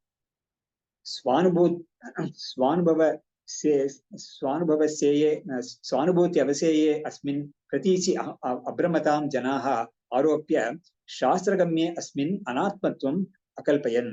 ಇವಾಗ ಏನ್ ಮಾಡ್ತಾ ಇದ್ದಾರೆ, ಹೇಗಿದೆ ಈ ತರ ಒಂದು ಅಜ್ಞಾನ ಅನ್ನೋದು ನಮ್ಗೆ ಹೇಗ್ ಬಂದಿದೆ, ಅಜ್ಞಾನದ ಸ್ವರೂಪ ಏನು ಅನ್ನೋದನ್ನ ಇವರು ತಿಳಿಸ್ತಾ ಇದ್ದಾರೆ. ಸ್ವಾನುಭೂತಿ ಅವಸೇಯೇ ಅಸ್ಮಿನ್ ಪ್ರತೀಚಿ ಅಬ್ರಹ್ಮತಾಂ ಜನಾಃ ಅಂದ್ರೆ ಏನಾಯ್ತು, ಈ ಬ್ರಹ್ಮದ ಒಂದು ತಿಳುವಳಿಕೆ ಅನ್ನೋದು ನಮ್ಮ ಅನುಭವದಲ್ಲೇ ಬರ್ಬೇಕು. ವಾಸ್ತವವಾಗಿ ನಮ್ಮ ಅನುಭವದ ಅಂತ ಏನಾಯ್ತು, ನನ್ನ ಸ್ವರೂಪವೇ ಅದು ಅಂತ ತಿಳಿಬೇಕು. ಹಾಗಾಗಿ ನನ್ನ ಸ್ವರೂಪದಲ್ಲೇ ಅದು ಬಂದು ಒಂದು ಅನುಭವವನ್ನು ಕೊಡ್ಬೇಕಾಗಿರೋ ಒಂದು ವಸ್ತುವನ್ನ ನಾವೇನ್ ಮಾಡ್ತಾ ಇದೀವಿ, ಅದನ್ನ ಅಬ್ರಹ್ಮತಾಂ ಜನಾಃ ಆರೋಪ್ಯ, ಅದು ಬೇರೆ ಅಂತ ನಾವು ತಿಳ್ಕೊಂಡ್ಬಿಟ್ಟಿದೀವಿ. ಅದು ಆರೋಪನೇ ಅಷ್ಟೇ. ಹಾಗಾಗಿ ನೋಡಿ, ನಾನು ಅಂತ ಹೇಳೋವಾಗ್ಲೂ ಕೂಡ ಇನ್ನೂ ಸ್ವಲ್ಪ ಸೂಕ್ಷ್ಮವಾಗಿ ನೋಡೋದು ಅಂತ ಹೇಳಿದ್ರೆ, ನಾನು ಏನಾದ್ರು ಹೇಳುವಾಗ ನೀನು ಅದು ಇದೆಲ್ಲ ಅದರಿಂದ ಬೇರೆ ಆಗಿರೋದು ನಾನು ಅಂತ ನನ್ನನ್ನ ಬಿಡಿಸ್ಕೊಳ್ತಾ ಇದ್ದೀನಿ. ಆದ್ರೆ ಬಿಡಿಸ್ಕೊಳ್ಳುವಾಗ ನಾನು ಏನ್ ಮಾಡ್ತಾ ಇದ್ದೀನಿ, ನನ್ನನ್ನು ಕೂಡ ಒಂದು ವ್ಯಕ್ತಿಯಾಗಿ ನಾನು ತಿಳ್ಕೊಂಡು ಬಿಡಿಸ್ಕೊಳ್ತಾ ಇದ್ದೀನಿ. ಆದ್ರೆ ಇಲ್ಲೇನ್ ಮಾಡ್ಬೇಕಾಗಿದ್ರೆ, ಆ ವ್ಯಕ್ತಿಯಿಂದ್ರನು ನಾನು ಬಿಡಿಸ್ಕೊಂಡಾಗ ಏನಾಗುತ್ತೆ, ಅದು ಬ್ರಹ್ಮವೇ ಆಗುತ್ತೆ ಅದು ಅಂತ ಆಗುತ್ತೆ. ಹಾಗಾಗಿ ನನ್ನ ವ್ಯಕ್ತಿತ್ವವನ್ನು ನಾನು ಉಳಿಸ್ಕೊಂಡು ನಾನು ಬಾಕಿಯವರಿಂದ ನಾನು ಬೇರೆ ಅಂತ ಹೇಳುವಾಗ ಏನಾಗಿತ್ತು ಅಂತ ಹೇಳಿದ್ರೆ, ನಾನು ಒಂದು ಪರಿಚಯನಾಗಿ ಉಳಿತೀನಿ ನಾನು. ಆದ್ರೆ ಆ ವ್ಯಕ್ತಿತ್ವವನ್ನು ನಾನು ಯಾವಾಗ ಬಿಡ್ತೀನೋ, ಬಿಟ್ಟಾಗ ನಾನಿದೆಯಲ್ಲ ಅದು ಶುದ್ಧವಾದ ಅಖಂಡ ಬ್ರಹ್ಮ ಅಂತ ಆಗುತ್ತೆ. ಸೊ ಎಲ್ಲದ ಕಡೆನೂ ಒಂದು ಕತೆ ಹೇಳ್ತಾರಲ್ಲ, ಒಂದು ಕಾಗೆ ಒಂದು ಮಾಂಸವನ್ನು ಬಾಯಲ್ಲಿ ಇಟ್ಕೊಂಡು ಹೋಗ್ತಾ ಇತ್ತು, ಬಾಕಿ ಎಲ್ಲ ಕಾಗೆಲ್ಲ ಅದನ್ನ ಹಟ್ಕೊಂಡು ಹೋಗ್ತಾ ಇತ್ತು. ಅದಕ್ಕೆ ಎಲ್ಲೆಲ್ಲಿ ಹೋದ್ರು ಕೂಡ ಇವುಗಳೆಲ್ಲ ಅರ್ಥನೇ ಇದೆ, ಅದಕ್ಕೆ ಬೇರೆ ದಾರಿ ಇಲ್ಲ. ಯಾವಾಗ ಅದು ಬಾಯಿಂದ ಬಿಡ್ದೋಯ್ತೋ ಅವಾಗ ಅವುಗಳೆಲ್ಲ ಅದನ್ನ ಹಟ್ಕೊಂಡು ಹೋಯ್ತು, ಇವ್ದು ಫ್ರೀ ಆಗೋಯ್ತು. ಅದೇ ತರ ಕಥೆನೇ ಇಲ್ಲೂ ಕೂಡ. ನಾವು ನನ್ನ ವ್ಯಕ್ತಿತ್ವವನ್ನು ನಾವು ಗಟ್ಟಿಯಾಗಿ ಇಟ್ಕೊಂಡ್ಬಿಟ್ರೆ ಅವಾಗ ಏನಾಗುತ್ತೆ, ಈ ಒಂದು ಪರಿಚ್ಛನ್ನತೆ ಅನ್ನೋದು ಹೋಗೋದೇ ಇಲ್ಲ ಖಂಡಿತ. ಆದ್ರೆ ಸಾಧನೆಯಲ್ಲಿ ಇರೋದು ಏನು ಅಂತ ಹೇಳಿದ್ರೆ, ಆ ವ್ಯಕ್ತಿತ್ವವನ್ನು ಬಿಡಕ್ಕೆ ಅವನಿಗೆ ಧೈರ್ಯ ಬಿಡ್ಬೇಕು. ಅದಕ್ಕೇನೆ ಉಪನಿಷತ್ತಿಗೆ ಇದು ಕಷ್ಟ, ಅವನಿಗೆ ಬಿಡೋದು ಕಷ್ಟ ಅಂತ. ಯಾಕಂದ್ರೆ ಎಷ್ಟೋ ಜನ್ಮದಿಂದ ನಾನು ಅದನ್ನ ಗಟ್ಟಿಯಾಗಿ ಇಟ್ಕೊಂಡ್ಬಿಟ್ಟಿದ್ದೀನಲ್ಲ, ಅದು ಬಿಡೋದು ತುಂಬಾ ಕಷ್ಟ. ಅದಕ್ಕೆ ಉಪನಿಷತ್ತೆ ನಾಯಮಾತ್ಮ ಬಲಹೀನೇನಲ್ಲ ವಿಹಾರ ಅಂತ ಬಿಡ್ತಾರೆ. ಬಲಹೀನಾಗಿ ಇದ್ದಾನಲ್ಲ, ವೀಕ್ ಆಗಿದ್ದಾನಲ್ಲ, ಅವನಿಗೆ ಆತ್ಮ ಸಿಗೋದಿಲ್ಲ ಅಂತ ಹೇಳ್ತಾರೆ. ನಿನಗೆ ಆತ್ಮ ಸಿಗ್ಬೇಕಾದ್ರೆ ನೀನು ಬಲವಂತನಾಗಿ ಮಾಡ್ಕೋಬೇಕು, ನೀನು ಬಲಿಷ್ಠನಾಗಿ ಮಾಡ್ಕೋಬೇಕು ನೀನು. ಅದಕ್ಕೆ ಏನ್ ಉಪಾಯ ಅಂತ ಹೇಳಿದ್ರೆ ಈ ತರ ಸಾಧನೆಗಳು ಉಪಾಯ ಅದಕ್ಕೆ ಅಂತ. ಹಾಗಾಗಿ ಇವರು ಸ್ವಾನುಭೂತಿ ಅವಸೇಯ ಅಸ್ಮಿನ್ ಪ್ರತೀಚಿ ಅಬ್ರಮತಾಂ ಜನಾಃ ಆರೋಪ್ಯ ಶಾಸ್ತ್ರಗಮ್ಯೆ ಅಸ್ಮಿನ್ ಅನಾತ್ಮತ್ವಂ ಅಕಲ್ಪಯನ್. ಹಾಗಾಗಿ ತನ್ವಿಷಯಕ್ಕೆ ಅವ್ರು ಏನ್ ಮಾಡ್ಬಿಟ್ರು, ನಾನು ಬ್ರಹ್ಮ ಅಲ್ಲ ಅಂತ ಮಾಡ್ಬಿಟ್ರು. ಆಮೇಲೆ ಆ ಶಾಸ್ತ್ರದಿಂದ ತಿಳ್ಕೊಳ್ಬೇಕಾಗಿರೋ ಒಂದು ಬ್ರಹ್ಮ ಸ್ವರೂಪ ಇದೆಯಲ್ಲ, ಅದರಲ್ಲಿ ಅದು ನಾನಲ್ಲ ಅದು ಅಂತ ಮಾಡ್ಕೊಂಡ್ಬಿಟ್ರು. ಹಾಗಾಗಿ ನಾನ್ ಬ್ರಹ್ಮವಲ್ಲ ಅಂತ ಮಾಡ್ಕೊಂಡಿದ್ದು ಒಂದು, ಆಮೇಲೆ ಆ ಶಾಸ್ತ್ರ ತಿಳ್ಕೊಬೇಕಾದ ಬ್ರಹ್ಮ ಅದು ನಾನಲ್ಲ ಅಂತ ಮಾಡ್ಕೊಬೇಕು. ನೋಡಿ ಎರಡು ಕೂಡ ಬರ್ತೇನೆ, ನಾನು ಬ್ರಹ್ಮವಲ್ಲ ಅಂತ ಒಂದು ಬುದ್ಧಿ ಬಂದಿದೆ. ಆಮೇಲೆ ಆ ಶಾಸ್ತ್ರ ಒಂದು ಬ್ರಹ್ಮವನ್ನು ಹೇಳ್ಕೊಡ್ತಾ ಇದೆಯಲ್ಲ, ಅದು ನಾನಲ್ಲ ಅಂತಾನು ಬುದ್ಧಿ ಮಾಡ್ಕೊಂಡಿದ್ದಾನೆ ಮೊದ್ಲು. ಈ ಒಂದು ಅಹಂ ಬ್ರಹ್ಮಾಸ್ಮಿ ಅಂತ ಒಂದು ಜ್ಞಾನ ಏನ್ ಮಾಡುತ್ತೆ ಅಂತ ಹೇಳಿದ್ರೆ ಎರಡು ತಪ್ಪಾದ ಬುದ್ಧಿಗಳನ್ನು ಹೋಗ್ಲಾಡಿಸುತ್ತೆ ಅಂತ. ಹಾಗಾಗಿ ಇವರು ಅದನ್ನು ತೋರಿಸ್ಕೊಟ್ರು. ಹೀಗೆ ಅನುಭೂತ್ಯ ಅವಸಯೋಹಂ ಬ್ರಹ್ಮ ಶಾಸ್ತ್ರೇ ಸಮರ್ಪಿತಂ ಅಸ್ಮಿ ಇತಿ ಬೋಧಾತ್ ಆರೋಪದ್ವಯಂ ಅತ್ರ ನಿವರ್ತತೆ. ಇವಾಗ ಏನ್ ಮಾಡಿದ್ರು, ಆ ಬ್ರಹ್ಮ ಎಂತದ್ದು, ಅದು ನೀನೇ ಖಂಡಿತ ವಾಸ್ತವವಾಗಿ ನೀನು ಅಲ್ಲೇ ಅದು ಅರ್ಥ ಇಲ್ಲ ಅಂತ ಹೇಳಿದ್ರು. ಇನ್ನೊಂದು ನಿನ್ನ ಆತ್ಮ ಅನ್ನೋದು ಅಹಂ ಅಂತ ಇರೋದು ಕೂಡ ಬ್ರಹ್ಮವೇ, ಅದು ಬಿಟ್ಟು ಬೇರೆ ಇರಕ್ ಸಾಧ್ಯವಿಲ್ಲ ಅಂತ ಹೇಳಿದ್ರು. ಅವಾಗ ಇದು ಎರಡನ್ನೂ ಕೂಡ ಒಂದು ಅಂತ ಮಾಡಕ್ಕೆ ಯಾವುದೇ ಶಬ್ದ ಇದೆ ಅಂತ ಹೇಳಿ ಅಸ್ಮಿ ಅಂತ ಶಬ್ದ ಇದೆ. ಅಹಂ ಬ್ರಹ್ಮಾಸ್ಮಿ ಅಂತ ಇದೆಯಲ್ಲ, ಅಲ್ಲಿ ಅಸ್ಮಿ ಅಂತ ಒಂದು ಶಬ್ದ ಇದೆಯಲ್ಲ, ಅದು ಕ್ರಿಯಾಪದ, ನಾನು ಹೀಗಿದ್ದೀನಿ ಅಂತ. ಹಾಗಾಗಿ ನಾನು ಬ್ರಹ್ಮವಾಗೇ ಇದ್ದೀನಿ ಅಂತ ಇದೆಯಲ್ಲ, ಅದು ಏನ್ ಮಾಡ್ತೀವಿ, ಆ ಶಬ್ದ ಅಸ್ಮಿ ಅನ್ನೋ ಶಬ್ದ ಏನ್ ಮಾಡ್ತಾ ಇದೆ ಅಂತ ಹೇಳಿದ್ರೆ, ಆ ಬ್ರಹ್ಮವನ್ನ ನನ್ನಿಂದ ಬೇರೆ ಆಗಿತ್ತು ಅಂತ ಅನ್ಕೊಂಡಿದ್ದ ಆ ಬೇರೆ ಆಗಿತ್ತು ಅಂತ ಅನ್ಕೊಂಡಿದ್ದ ಅಜ್ಞಾನವನ್ನ ಹೋಗ್ಲಾಡಿಸಿ ಅದು ನೀನೇ ಅದು ಅಂತ ಮಾಡಿಸ್ಕೊಡ್ತು. ಅದೇ ಜೊತೆಗೆ ನಾನು ಈ ಬ್ರಹ್ಮವಲ್ಲ ಅಂತ ಅನ್ಕೊಂಡಿದ್ನಲ್ಲ, ಅದನ್ನು ಕೂಡ ಹೋಗ್ಲಾಡಿಸಿ ಅದು ಈ ಅಸ್ಮಿ ಅನ್ನೋ ಶಬ್ದ ಆ ಎರಡೂ ರೀತಿಯಾದ ಅಜ್ಞಾನವನ್ನು ಕೂಡ ಪರಿಹಾರ ಮಾಡಿತು ಅಂತ ಅದನ್ನು ತಿಳಿಸಿದ್ರು. ಮುಂದಕ್ಕೆ ಅಸ್ಮೀತಿ ವರ್ತಮಾನೋಕ್ತೇ ವಿದ್ಯಾಕಾಲೇ ಏವ ಮುಕ್ತತಾ ಸಿದ್ಧ ಅಥೋ ಅಸೌ ನ ಸಾಧ್ಯ ಸ್ಯಾತ್ ಅಗ್ನಿಹೋತ್ರಾದಿ ಕಾರ್ಯವತೆ. ಇವಾಗ ಇನ್ನೊಂದು ಡೈಮೆನ್ಷನ್ ಅದಕ್ಕೆ ಕೊಡ್ತಾ ಇದ್ದಾರೆ ನೋಡು. ಈ ಅಸ್ಮಿ ಅಂತ ಉಪನಿಷತ್ ಹೇಳ್ತಾ ಇದೆ, ನಾನು ಬ್ರಹ್ಮವಾಗಿ ಇದ್ದೀನಿ ಅಂತ ಹೇಳ್ತಾ ಇದೆ. ನಾನು ಬ್ರಹ್ಮವಾಗಿ ಆಗ್ತೀನಿ ಅಂತ ಹೇಳ್ತಾ ಇಲ್ಲ. ನಾನು ಬ್ರಹ್ಮವಾಗಿ ಇದ್ದೀನಿ ಅಂತ ಹೇಳಿದ್ರೆ ಏನಾಯ್ತು, ನಾನು ಮುಂಚೆನೂ ಅದೇ ಆಗಿದ್ದೀನಿ ಅಂತ ಬರ್ತದ್ದು, ನೀನ್ ಮುಂದೆನೂ ಹಾಗೆ ಇರ್ತೀನಿ ಅಂತ ಬರ್ತದೆ. ಹಾಗಾಗಿ ಅಸ್ಮಿ ಇತಿ ವರ್ತಮಾನ ಉಕ್ತೇಹೆ, ಪ್ರೆಸೆಂಟ್ ಟೆನ್ಸ್ ಅಲ್ಲಿ ಅದು ಅಸ್ಮಿ ಅಂತ ಹೇಳ್ತಾ ಇರೋದ್ರಿಂದ ವಿದ್ಯಾಕಾಲೇ ಏವ ಮುಕ್ತತಾ ಸಿದ್ಧ. ಹಾಗಾಗಿ ಇವನಿಗೆ ಅದನ್ನ ತಿಳುವಳಿಕೆ ಬರ್ತಾ ಇದೆಯಲ್ಲ, ನನಗೆ ತಿಳುವಳಿಕೆ ಬರೋ ಸಮಯದಲ್ಲೇನೆ ಇವನಿಗೆ ಮುಕ್ತತ್ವ ಅನ್ನೋದು ಸಿದ್ಧವಾಗೋಯ್ತು. ಇವಾಗ ಮುಕ್ತತ ಅಂದ್ರೆ ಏನು, ನಾನು ಯಾವಾಗ್ಲೂ ಕೂಡ ನಾನು ಮುಕ್ತನಾಗೇ ಇದ್ದೀನಿ, ನಾನು ಯಾವತ್ತೂ ಕೂಡ ಬದಲಾಗಿಲ್ಲ ಅನ್ನೋ ವಿಷಯ ಇದೆಯಲ್ಲ, ಅದು ಇವನಿಗೆ ಈ ತಿಳುವಳಿಕೆ ಬರೋ ಸಮಯದಲ್ಲೇನೆ ಇವನಿಗೆ ಮುಕ್ತತಾ ಸಿದ್ಧವಾಯ್ತು. ಇವಾಗ ನೀನ್ ತಿಳ್ಕೊಂಡೆಪ್ಪ, ನೀನ್ ಆಮೇಲೆ ನಿನ್ಗೆ ಶರೀರವೆಲ್ಲ ಹೋದ್ಮೇಲೆ ಯಾವಾಗ್ಲೋ ಹೋಗಿ ನೀನ್ ಮುಕ್ತನಾಗ್ತೀಯ ಅಂತ ಅಥವಾ ಯಾವ್ದೋ ಲೋಕಕ್ಕೆ ಹೋದ್ರೆ ನೀನ್ ಮುಕ್ತನಾಗ್ತೀಯ ಅದ್ರ ಹೇಳೇ ಇಲ್ಲ, ಆತರ ಇಲ್ಲ. ಅದು ಅಸ್ಮಿ ಅಂತ ಹೇಳಿದ್ರಿಂದ ಇವನಿಗೆ ತಿಳುವಳಿಕೆ ಬರೋ ಸಮಯದಲ್ಲೇನೆ ಇವನು ಮುಕ್ತನಾಗಿದ್ದಾನೆ ಅನ್ನೋದನ್ನ ಕೂಡ ಈ ಉಪನಿಷತ್ತು ಈ ವಾಕ್ಯ ಬೋಧನೆ ಮಾಡ್ತಾ ಇದೆ ನಮ್ಗೆ ಅಂತ. ಹಾಗಾಗಿ ಅಸ್ಮೀತಿ ವರ್ತಮಾನ ಉಕ್ತೇಹೆ ವಿದ್ಯಾಕಾಲೇ ಏವ ಮುಕ್ತತಾ ಸಿದ್ಧ. ಹಾಗಾಗಿ ಅಥೋ ಅಸೌ ನ ಸಾಧ್ಯ. ಅದರಿಂದ ಈ ಮುಕ್ತತ್ವ ಅಂತ ಏನಿದೆಯಲ್ಲ, ಅದು ಗಳಿಸ್ಬೇಕಾದ ವಿಷಯ ಅಲ್ಲ, ಅದು ಇವಾಗಲೇ ನಿನಗೆ ಸಿಕ್ಕಿರೋ ವಿಷಯ. ಅದು ಸಿಕ್ಕಿದ್ರೆ ಏನೋ, ಈ ಸಿಕ್ಕೋದನ್ನ ವಿಷಯ ಕೂಡ ನಮ್ಮ ಶಾಸ್ತ್ರದಲ್ಲಿ ಒಂದು ಉದಾಹರಣೆ ಕೊಟ್ಟಿರ್ತಾರೆ. ಒಬ್ಬನಿಗೆ ಕಂಠದಲ್ಲೇ ಸರ ಇದೆ, ಆದ್ರೆ ಅದು ಸರ ಎಲ್ಲೋ ಕಳ್ದೋಗ್ಬಿಟ್ಟಿದೆ ಅಂತ ಅನ್ಕೊಂಡಿದ್ದಾನೆ. ಆದ್ರೆ ಯಾರೋ ಕಂಠ ಚಾಮಿಕರ ನ್ಯಾಯ ಅಂತ ಅವಾಗ ತೋರ್ಸ್ಕೊಡ್ತಾರೆ, ಯಾರೋ ನೋಡು ನೀನ್ ಕಂಠದಲ್ಲೇ ಇದೆ ನೋಡು ಅಂತ ತೋರ್ಸ್ಕೊಡ್ತಾರೆ. ಅವಾಗ ಅವನಿಗೆ ಸದ್ಯ ಸಿಕ್ತು ಅಂತ ಅವ್ನ ಫೀಲಿಂಗ್ ಬರುತ್ತೆ ಅವನಿಗೆ. ಆದ್ರೆ ಸಿಕ್ಕಿಲ್ಲ ವಾಸ್ತವವಾಗಿ, ಯಾಕಂದ್ರೆ ಹೋಗ್ಲೇ ಇಲ್ವಲ್ಲ ಮೊದಲು.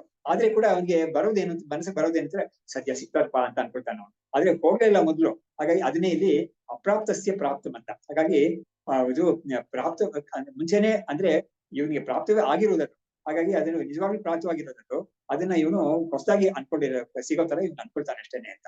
ಇದನ್ನ ಇವರು ಅಥೋ ಅಸೌ ನ ಸಾಧ್ಯ. ಅದರಿಂದ ಈ ಮುಕ್ತತ್ವ ಅನ್ನೋದು ಹೊಂದಬೇಕಾದ ವಿಷಯ ಅಲ್ಲ. ಅದು ಅದಕ್ಕೊಂದು ಉದಾಹರಣೆ ಕೊಡ್ತಾ ಇದ್ದಾರೆ. ಏನು ಅಂತ ಹೇಳಿದ್ರೆ ಅಗ್ನಿಹೋತ್ರಾದಿ ಕಾರ್ಯವತೆ.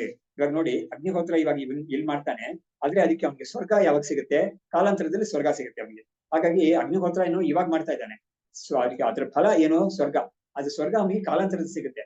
ಆತರ ಇಲ್ಲ ಇಲ್ಲಿ ಅಂತ ತೋರಿಸ್ತಾ ಇದ್ದಾರೆ, ವ್ಯತಿರೇಕ ದೃಷ್ಟಾಂತ ಕೊಡ್ತಾ ಇದ್ದಾರೆ. ಹಾಗಾಗಿ ಇಲ್ಲಿ ಆಗ್ತಾ ಇರೋದು ಏನು ಅಂತ ಹೇಳಿದ್ರೆ, ಇವನು ಅಹಂ ಬ್ರಹ್ಮಾಸ್ಮಿ ಅಂತ ತಿಳ್ಕೊಳ್ಳುವಾಗ್ಲೇನೆ ಇವನು ಮುಕ್ತನಾಗ್ತಾ ಇದ್ದಾನೆ. ಇವನು ಹೊಸದಾಗಿ ಏನು ಅದನ್ನ ಗಳಿಸ್ಬೇಕಾದಂತ ಏನಿಲ್ಲ. ಆದ್ರೆ ಅಗ್ನಿಹೋತ್ರದಲ್ಲಿ ಏನಾಗುತ್ತೆ ಅಂತ ಹೇಳಿದ್ರೆ, ಅವನು ಇವಾಗ ಈ ಕರ್ಮ ಮಾಡ್ತಾನೆ, ಅವನಿಗೆ ಕಾಲಾಂತರದಲ್ಲಿ ಅವನಿಗೆ ಫಲ ಸಿಗುತ್ತೆ, ಸ್ವರ್ಗ ಫಲ ಸಿಗುತ್ತೆ. ಆದ್ರೆ ಇಲ್ಲಿ ಆತರ ಇಲ್ಲ. ಮುಕ್ತತ್ವ ಅನ್ನೋದು ಇವಾಗ ಆಲ್ರೆಡಿ ಮುಕ್ತನೇ ಇವನು. ಹಾಗಾಗಿ ನಾನು ಯಾವಾಗ್ಲೂ ಮುಕ್ತನಾಗಿದ್ದೀನಿ ಅಂತಾನೆ ತಿಳ್ಕೊಳ್ತಾನೆ ಇವನು. ಈ ಅಹಂ ಬ್ರಹ್ಮಾಸ್ಮಿ ಅಂತ ಜ್ಞಾನ ಬರೋಗ್ಲೇನೆ ಇವನು ನಾನು ಮುಕ್ತನೇ ಆಗಿದ್ದೀನಿ, ನನ್ಗೆ ಯಾವತ್ತೂ ಬಂಧ ಇಲ್ಲ ಅಂತ ಇವನು ತಿಳ್ಕೊಳ್ತಾನೆ ಅಂತ.